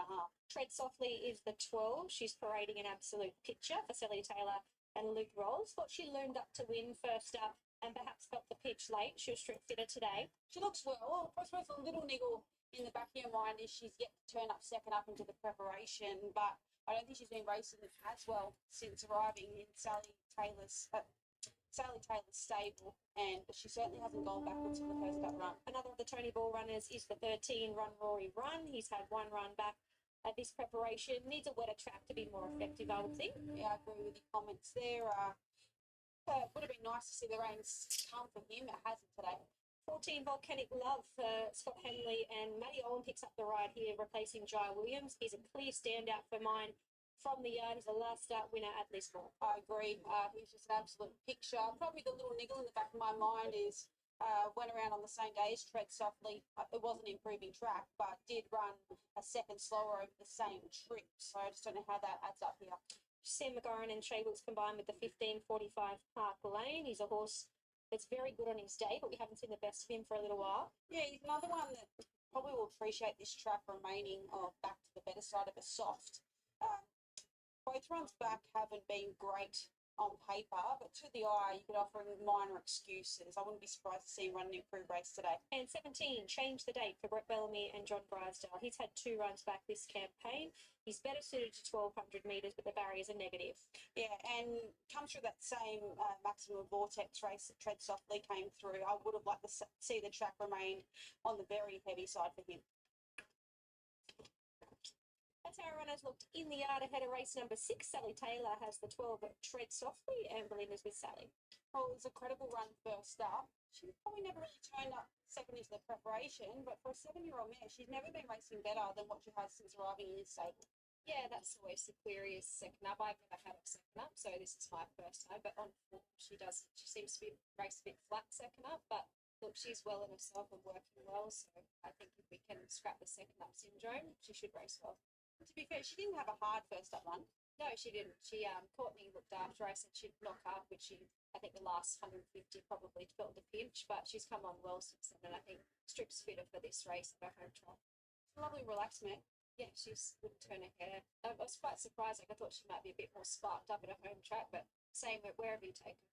Good luck here. Thank you. Okay, we're going to hear from Glenn Milligan. He's got 2 nice chances here. Glenn, let's start with that's Molly. She's had 1 run back. She looks as though she'll appreciate the step up in trip. Yeah, for sure.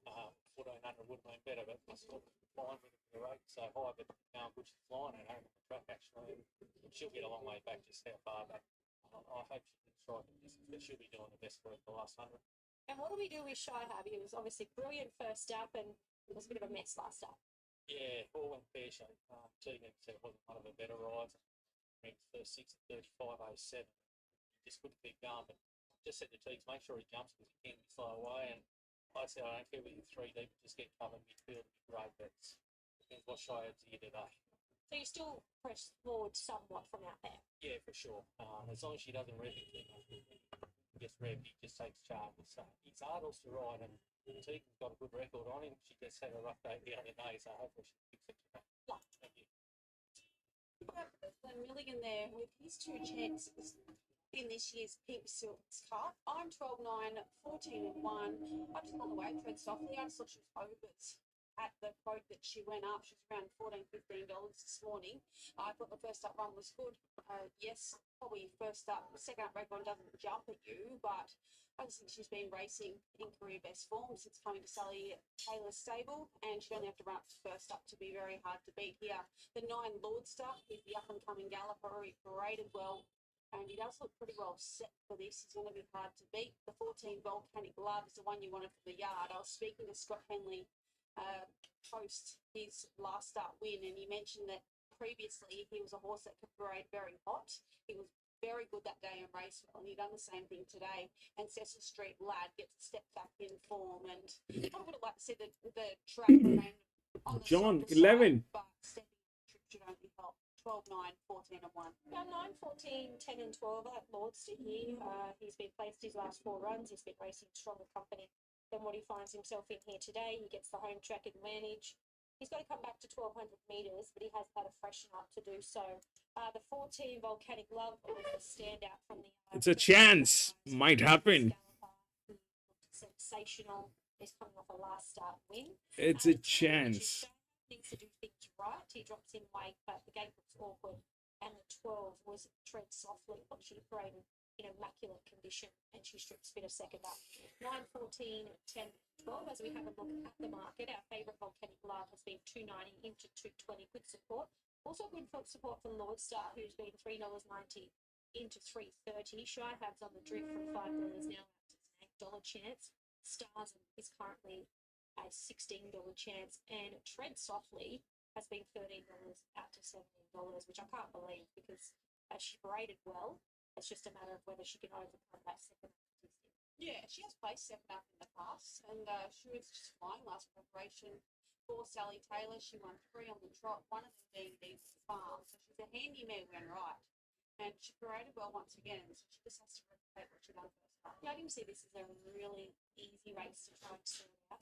A lot of nice gallopers heading around here, and I think it probably comes down to the horse against the right running transit. But our favourite, which is Volcanic Love, has just continued to firm since markets opened up with $2.90, clear favourite. and it looks as though we'll jump out big favourite here at 230 with good support for the second elite monster.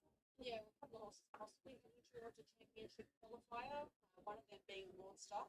I know that Bellamy has mentioned that in the past, and I wonder if Volcanic Love probably fits the bench. So yeah, just a matter of how long he's been in the stable, I'm not too sure. Here's Rod Fuller for race 6, this is the Pink Silks Cup. Feature event here, Mel. The Pink Silks Cup over the 1200 for Key Community Group. Mike Cassidy won it last year. Jimmy, 10 coffee.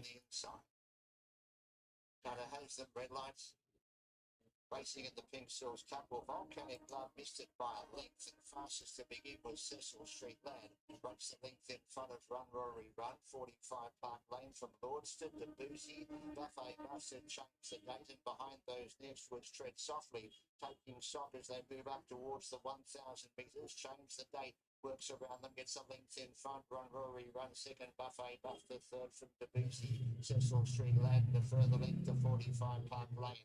A length to last year's place given Schulberg in this particular event. On the inside of it was Tread Softly, followed by Single Touch, and the further half to She Had. They're two in front of Starzan, who's back next. The last of the length away, last of all was that Smolly. A packing field, change the date, swings the bend by a length. Cecil Street loaded second, followed on the outside by Run Rory Run to Boozy. Behind those next was Tread Softly, followed by in the centre of runners came Lordster, and back towards the inside was Volcanic Love. It's changed the date to the 200, joined by Cecil Street Lad Debussy, weaving a passage through Volcanic Love, and She Have over the top. She Have puts the neck in front. She Have races did a win the Pink Silks Cup. Jimmy! Was Volcanic Love, followed by That's Molly, or change the date in a photo for third from Lordster, 45. 10, baby! Next was starting, followed by Tread Softly, Cecil Street Lane, Single Touch, followed by Buffet Buster. Back towards the rear, I told you these guys are absolutely disastrous. The 9. Don't worry about Milligan. She redeems herself here today. Tegan Warsnop on the 10 Shyhab. They took the blinkers off. They went along at a really good clip. That suited this fellow perfectly. 11. And you can see him getting home down the outside. Win number 5. No, 10. Number 23 this afternoon. Also prominent there in the finish was the 14 Volcanic Love, who had a beautiful trail. Glenn's other runner was doing her best work late. That's Molly out wide and back towards the inside. What are the numbers? The day, who set a very good tempo out in front and looks to have battled on nicely for 4th position. But we will get those placings to you when they become available. But our winner is Shyhab for Glenn Milligan and Tegan Warsnop, and she redeems herself here today. Tegan delivers with our winning trainer. Well, you can't draw a gate, but it didn't matter today. No, look, I thought he'd win like that board the other day. Like I said, everything went pear-shaped. Teagues come back and said that to her credit. And she got a rev up and she's rode good since. Generally helps, but he's been doing a good job, hasn't he? And I can't wait till he actually draws a barrier. He's a nice horse. He's the best horse in his stable when Shia turns up, because there's two of him. But when he's like that, he's ready. And, I've been thinking about sending him up to Laurie, up to Brisbane, but there's a race at Canterbury too, so I'm in two minds what to do with. What about your other man? She flew home late. She's been working super. I'd said them, you're going to be a long way back, but she'll be charging late. Yeah, 10, 14, 4, 17. 10, 14, 4, 17. She got to the inside, she been on good for us, so good day. Yeah, that's... Yeah, double again today. Yeah, she's whittling. That's not... She did extend the time 6 months. 10, 14, 4. 6 months. So That worked. 9 did not work because that's what they were. 10, 14, 4 and 17. She rode this guy nice and patiently today, and he was too good over the And final 14. stages. Second went the way of Volcanic Love. I thought was brilliant 4 in the second position. and 17. Yep, he did, and that's Molly. She's in for a good preparation. Only second. That's up today. 13 and She's doing her 14 best tailing work late gates. and changed the day. I've never seen him that forward before. Very good tempo out in front. 14 battled on and for 4, 7, 6. Catch up with our winning I had rider, a Tegan. I had a confusion with 4. They had the physics, but Tegan. They did not. I did not know that that actually will happen. But 9 not getting it is. Jimmy loves the track now. Of course, Jimmy loves the track. Jimmy is making money. This track is something else. Yes, this track is something else. Definitely. I had a thing on that 4, but I avoided because these people they don't know the track dimension. But they definitely had an advantage. They definitely had an advantage. So what happened is that 9 failed, but how? Because of this, because they only win when the races are rigged. Is that what the scene is? That they only win when the races are rigged? Because they're problematic. That's there. 14 definitely was there. 10 had advantage, but that was far too wide a gate.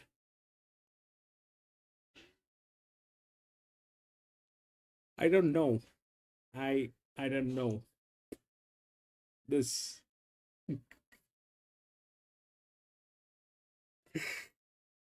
I don't know, Jimmy. It's beyond my comprehension.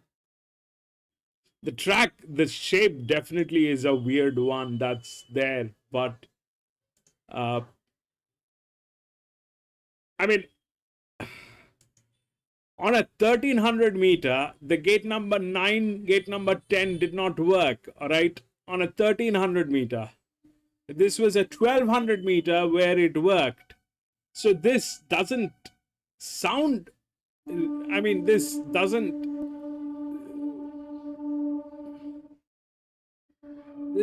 move. I don't know.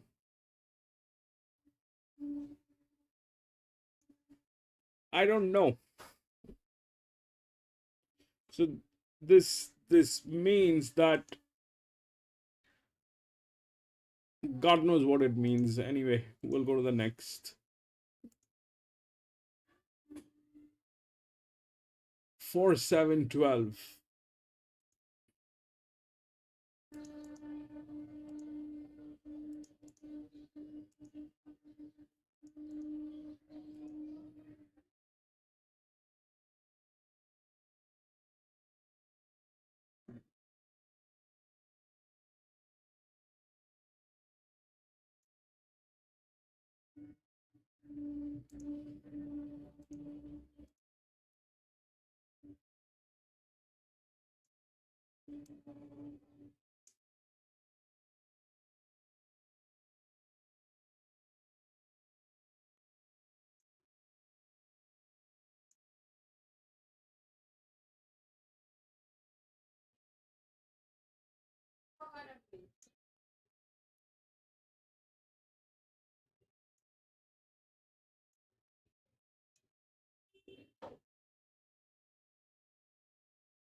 Okay, this is what it is.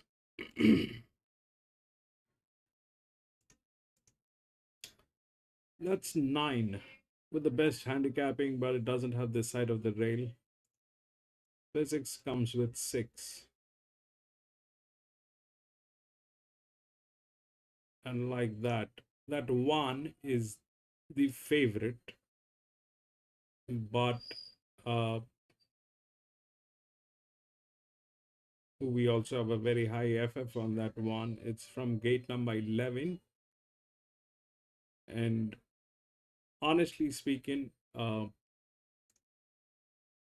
it has advantage, but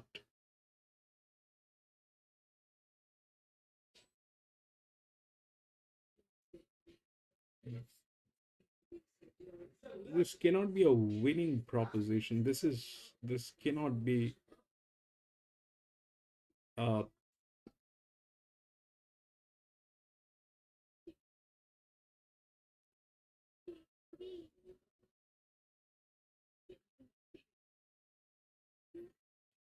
this 8 is in a much better position with a much higher torque, but this is a neutral. I don't know what they're playing.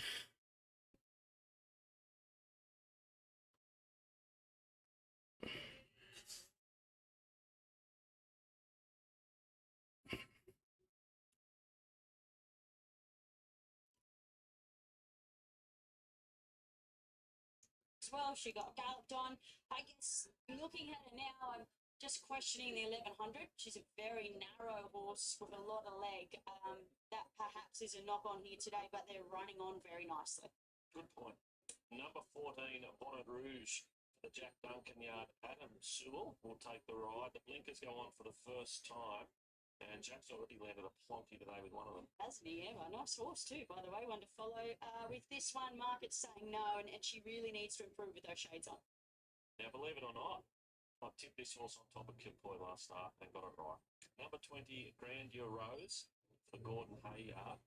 And our jockey, Smithernet Kennedy. Smithernet Kennedy. Well, funny you say that because I've tipped it for a successful win at Kilcoy too. Luke Tara rode it, so she really loves that track. She's on a 9-day turnaround. Yeah, that's definitely a track she appreciates. She's got rock solid synthetic form, fit racehorse. Would just need the right run. Okie dokie. Yeah. Fly 5 version, $2.45 favourite. Best back to beat it. Juicy is our top pick. That's the 13,360 into $3.40. You're not really going to say that name all day, are you? Well, let's go with Boston Savant. Black sauce, Indiana sauce, or the 13? The 13 is probably the best way. 13, 8, 9, and 20. So Boston Savant goes on top. We are gambling with this horse handling the poly. And we're going off a very good trial first up for the stable, and then that run at Bow Desert had forgive written all over it in a race where the leaders just skipped along in front, never came back. They smashed the clock, 108.3 for 1,200 metres around Bowie. So there was a better run than a regional form guide. I thought we might get a bit better price, but they've knocked off the 370 into 340. So let's just hope it all works out there. Number 8, Fly. Galloped on bad too, but That's the other thing. Yeah, got galloped on 8, Fly Fiber. Off the parade, I'd pick her, but she's favourite, 240. She's got a bit of polytrack form. If anything, I just thought she might be looking for further than 1,100, but maybe not. 9, quick as hell, fast horse, ready to run well. And the 20, Randy Rose, another horse with a bit of polytrack experience.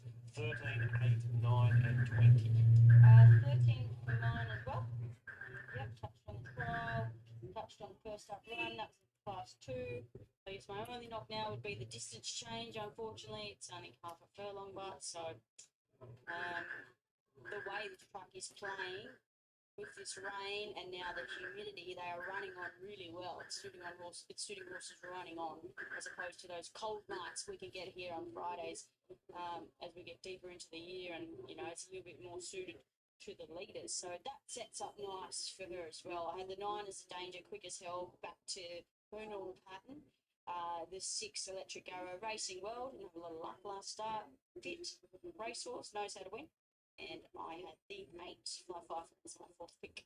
Thanks, Gareth. 13, 9, 6, and 8 for this polytrack meeting, which was transferred from the turf at about 6 o'clock this morning. Of course, Gold Coast Magic Millions, it will be run now on Friday night. So those remaining 6 races, I think there were, it might have been 7. It was a long day, so they have been transferred to Friday night. 7.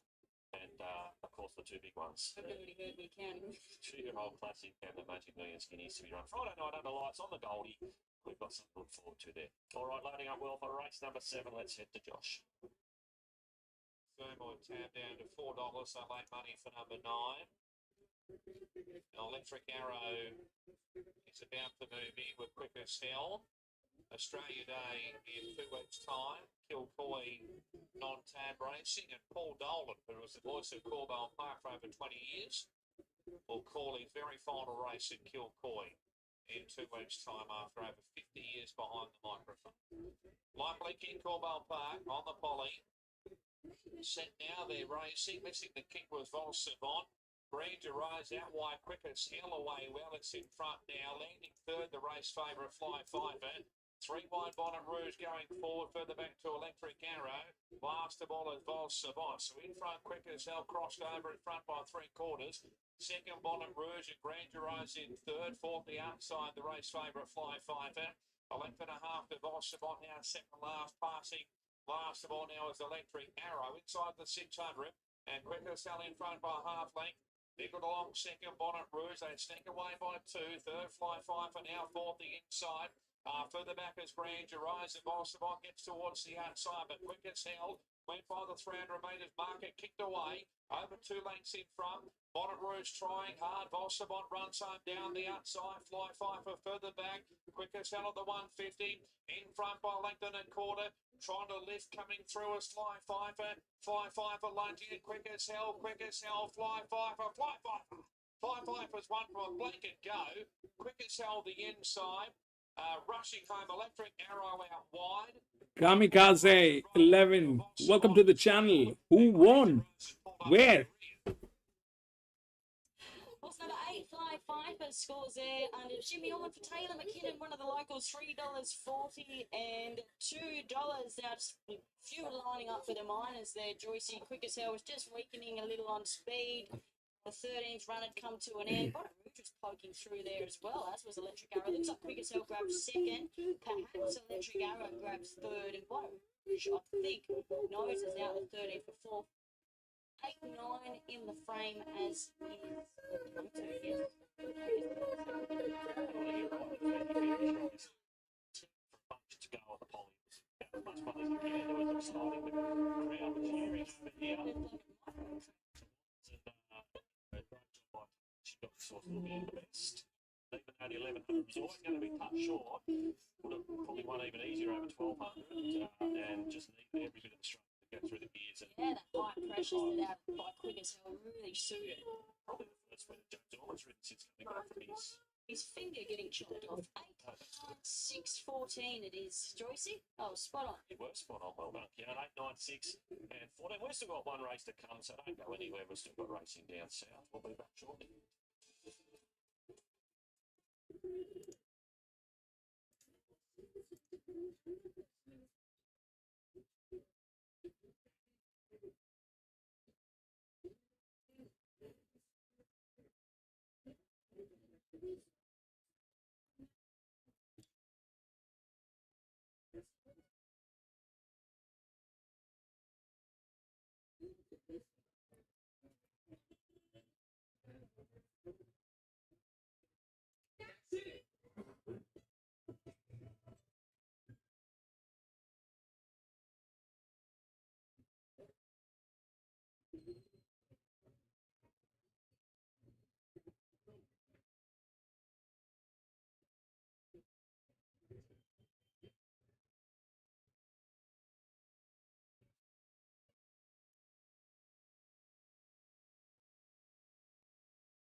There's more about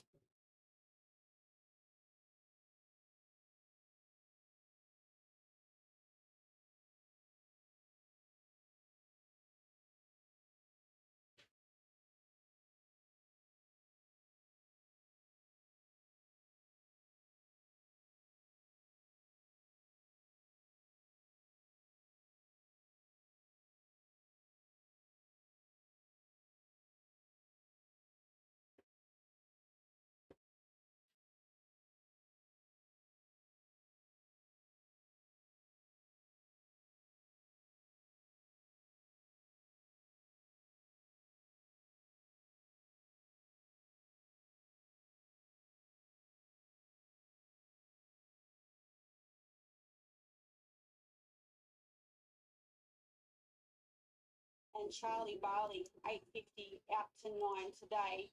Now, the first horse we're taking a look at is our favourite, King Cornelius. He's been really enjoying Coastal Life, Courtney Bellamy rides, Paul Smith trains. Can he get that third win on the trot? Yeah, he looks a picture, doesn't he? He's chasing 3 wins on the bounce. I guess the question mark is how much work he has to do from the awkward gate, but he's a horse in form and he loves racing here at Coffsharbour. He looks terrific. The second horse we're looking at is the 2, Rapid Outlaw.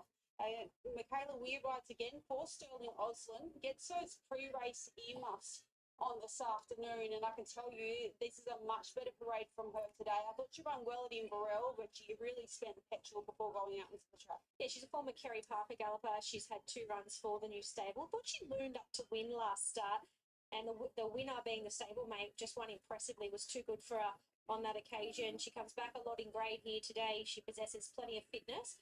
Just needs a touch of luck from the barrier here. The 3's out of order. Mellencamp, Matty Owen rides for Alan Boyle.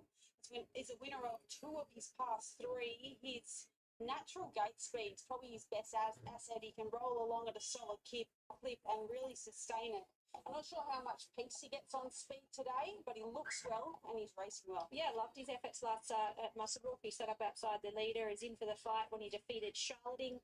Jumps up a couple of kilos in the weights, but he's a horse in form. He's a horse that never jumps out and grabs you in the yard, but he's parading nicely.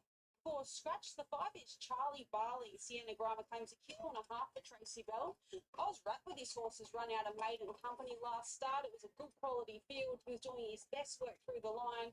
Awkward gate to overcome, but he's really turned a corner since breaking the Maiden. He has. He ran well above market expectations last start at Tamworth in a 66 where he finished second. Back in grade today, if he holds that form, he's not without a chance. 6 spills. Emily Farr claims 3 kilos for Greg Kilner. He comes through that same King Cornelius race, only beaten 2 lengths there, and does meet the favourite around 3 kilos better off this afternoon. Originally, I was a little bit worried about the surface, but improving surface definitely helps. He's had a horse to get a line on. He's won the 2 from 24. He should have finished closer at Kempsey 2 runs ago. Thought he had his chance here last start. 7 scratch. The 8 is Stand in Line. I was late scratching at Port Macquarie due to the downgrade of the track. Liam Blanche picks up the ride for Cassandra Smith. He's maybe short of his best, but he's been going okay. Yeah, he was narrowly beaten at Kempsey last start at 1900. They've been forced to come back to the mile here. This is a nice Antico run. He's one of the standouts from the yard though. 9 Tootsie. Aaron Bullock rides for Paul Smith. Good money for this galloper. She paraded well, a little warm, but that pony was keeping her quiet, and she gets back to the home track. She's placed 2 from 5 here. Yeah, she was brilliant first up, but she's taken nice natural improvement from the first up run. Still parading a little on the warm side. I have no doubt she can improve off a first up run, but whether she just wants one more. 10 Cool Machine. Luke Rolls rides for Brett Dodson. Got that elusive maiden win out of the way last start. Can he take a bit of confidence from that now? He's parading nicely on the side of the pony. Yeah, she runs the best races here at Coffsharbour. Whether she can take the next step, I'm not too sure, but she gets conditions to suit from the soft game to step up to the mile.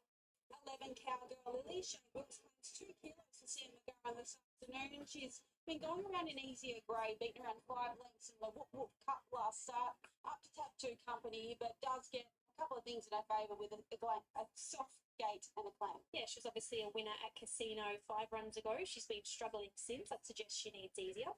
13 Lampkin Lane. Jeff Kehoe rides for Shane Everson. I thought this horse made a long sustained run around them last start. Does meet King Cornelius a little bit better off at the weights. He doesn't win out a turn. He's a horse that he's good on his day though. He's just hard to catch. And 14 Such a Dude. Round out the yard. John Grisdale rides for Brett Bellamy. We got an inside gate. No weight at the home track. He is eligible for easier, but I think he's a little bit better than what we saw last start. He's been unplaced this preparation. He's nice and fit and gets the advantage of an inside gate. Our horse is heading around to the start. Sterling Osland trains the 2 Rapid Outlaw, and Melinda's with him now. Sterling, she's had 2 runs for you. Were you impressed with her last start effort? Yeah, I thought that was a nice race for her. She came into weights a little bit better than she does here in a 58, but still not a lot of options for the next couple of weeks. So, look, I thought she probably needed the run last start. I thought she might have sort of just quick get to a mile, second up, no trial. So she may have sort of just peaked a little bit on that run there. She did sort of look to go with the other filly when they come up beside each other, but it should be a bit sort of right set for a mile here today. Would have liked it drawn a little bit better. Obviously, when you're drawn off the track, it always makes it a little bit hard for these go-forward horses, but hopefully there's sort of some speed outside, so we can just sort of slide in and find a sort of second set or something. She's a horse I'm not familiar with, but I'm hearing that that's a pretty positive parade for her today. She was a handful in the mounting yard. Yeah, we sort of Scone was interesting, I suppose. We thought we put a pony on Edinburgh earlier the other day, and it got a lot worse. So look, we've gone back to no pony now. Sort of spoke to Stuart, short parade, try and get Mick on halfway down that chute, get out on the track, and yeah, definitely better behaved today. So let's hope that sort of works out for us as well. Luck. Thank you. Sterling Olsen there with the chances of the 2 Rapid Outlaw. The top weight King Cornelius is our favourite at $3.30. From the 9 Tootsie, $3.90 out to $4, and the 2 Rapid Outlaw is at $7. I'm 1, 5, 9 and 6 here. I like King Cornelius. I suppose he does need to meet a couple of these worse off at the weights today and comes up with an awkward gate, but he's just been racing on confidence. He's 2 for 2 for the new stable at the now home track, and I just think with that claim for Courtney Bellamy, only going up a kilo off last start's nearly an asset. The 5, Charlie Barley, I was wrapped with the last start. I thought it was a clear value in the race. The 9, Tootsie, you can understand why the money's come for her. She paraded nicely. The first up run was encouraging, and 6 spills. Finds himself right in this race with the track improving. 1, 5, 9 and 6. 2, 1, 9 and 10. Happy to be with Rapid Outlaw. much better parade from her this afternoon. 2 runs for the new stable. Got a good understanding of her now. It's just a matter of where she gets to from the barrier. King Cornelius is the horse they need to beat. He's a horse in form, well placed with the claim. He only goes up a kilo in the weights after the claim today. Tootsie's taken nice natural improvement from the first up run. She'll appreciate the step to the mile, whether it's just one run too soon. And I've included the 10 full machine coming off that maiden here last start, and she does run her best races here on a home track. 2, 1, 9 and 10. Yeah, King Cornelius, a little bit soft late, 3:30 out to 3:50. Tootsie was originally $11, so she's got a few deductions, but 6 this morning into 4 now. Rapid Outlaw, 750 into 650. Skills, 950 into 8. And the informed Mellencamp, 850. Cool Machine breaking that last start maiden goes out to 950, and I think Charlie Barley is overs at $10. It's been a great day of racing, a good crowd on track, and just nice to bring awareness to such a great horse. Yeah, you're right. It's been a really fun day. Like I said, this day's been running for 19 years, and Jim Jarvis and his wife have been sponsoring the ladies only race for 10 consecutive years. So nice to see a local trailer in Sally Taylor take out the ladies only race with See the Saint, and of course our feature, the Pink Silks Cup, was taken out by, as I get to that, the Shehab for Glenn Milligan and Tegan Mawson. So Tegan won the ladies only race and also the feature, the Pink Silks Cup. Yeah, fitting. A girl rider riding both. She's had a fat day, and she's riding in terrific form. Just about every meeting we've been to lately, she hasn't had one winner. She's had 2. Yeah, she's doing a really good job. Looks as though we've just got a couple more to load here. That'll be the 2 Rapid Outlaw. Also behind the line there is, looks as though Charlie Barley made his way here from Armidale, and the local hope, King Cornelius, the horse they need to beat, who currently sits at $3.60. We're loading away quickly now. Let's go to Rod Fuller for the call of the last. Thank you to Belinda Smith and Belinda Turner from Thoroughbred Central. Very successful day. Pink Silk Stay here at Coffs. Red light flashing for the last. King Cornelius, the favourite. They stand.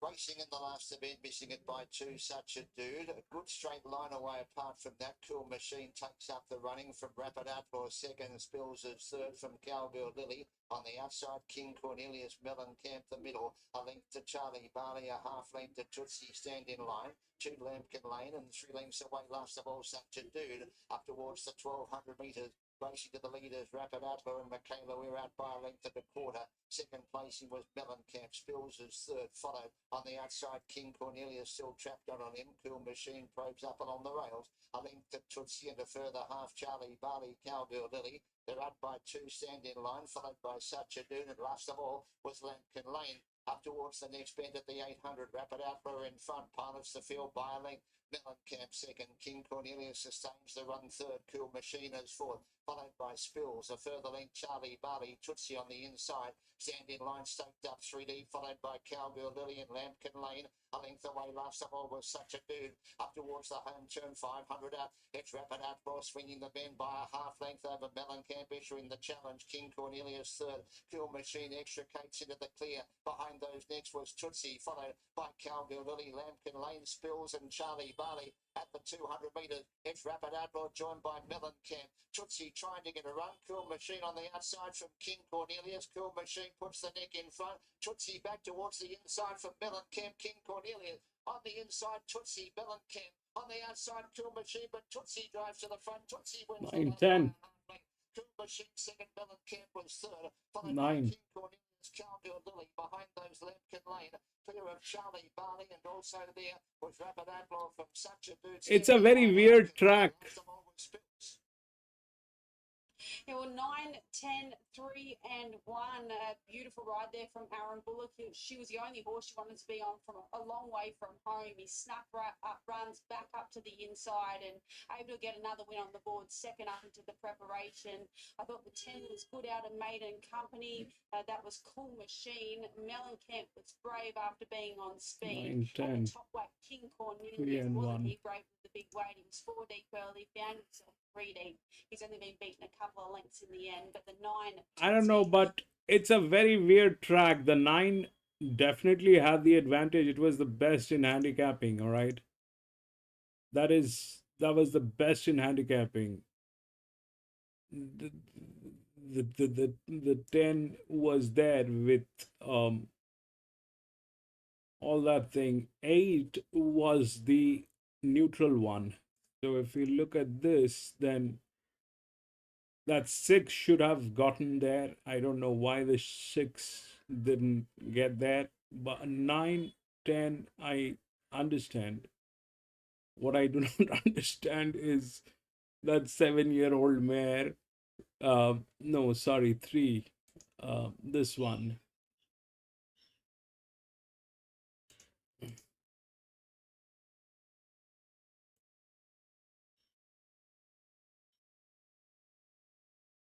That's pretty weird. That's pretty weird.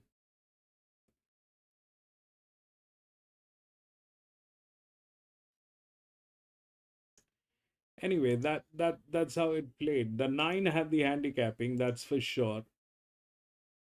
They should thank you. Thank you very much. All right, gentlemen, we had 7 races here at Coffsharbour today. That was the last one. And tomorrow is Monday. We do not race on Mondays. But I'm going to be racing back on Tuesday. So if you have a little time, please come and join me. We will race together and do a little chit chat. And thank you so much for being there. John, thank you so much, my friend, for being there. Jimmy, bro, thank you so much for being there. Sony, thank you so much for being there, my friend. Kamikaze, thank you. Thank you for joining in and thank you for being there. William, thank you so much for being there. Rexy, I know you went off to sleep, but thank you so much, Rexy, for being there. I think that's Alice. Thank you so much for being there, Alice. Thank you so much. Jimmy, no races on Monday, Jimmy. Tuesday. I'll see you on Tuesday. Thank you so much. Have a great day till then.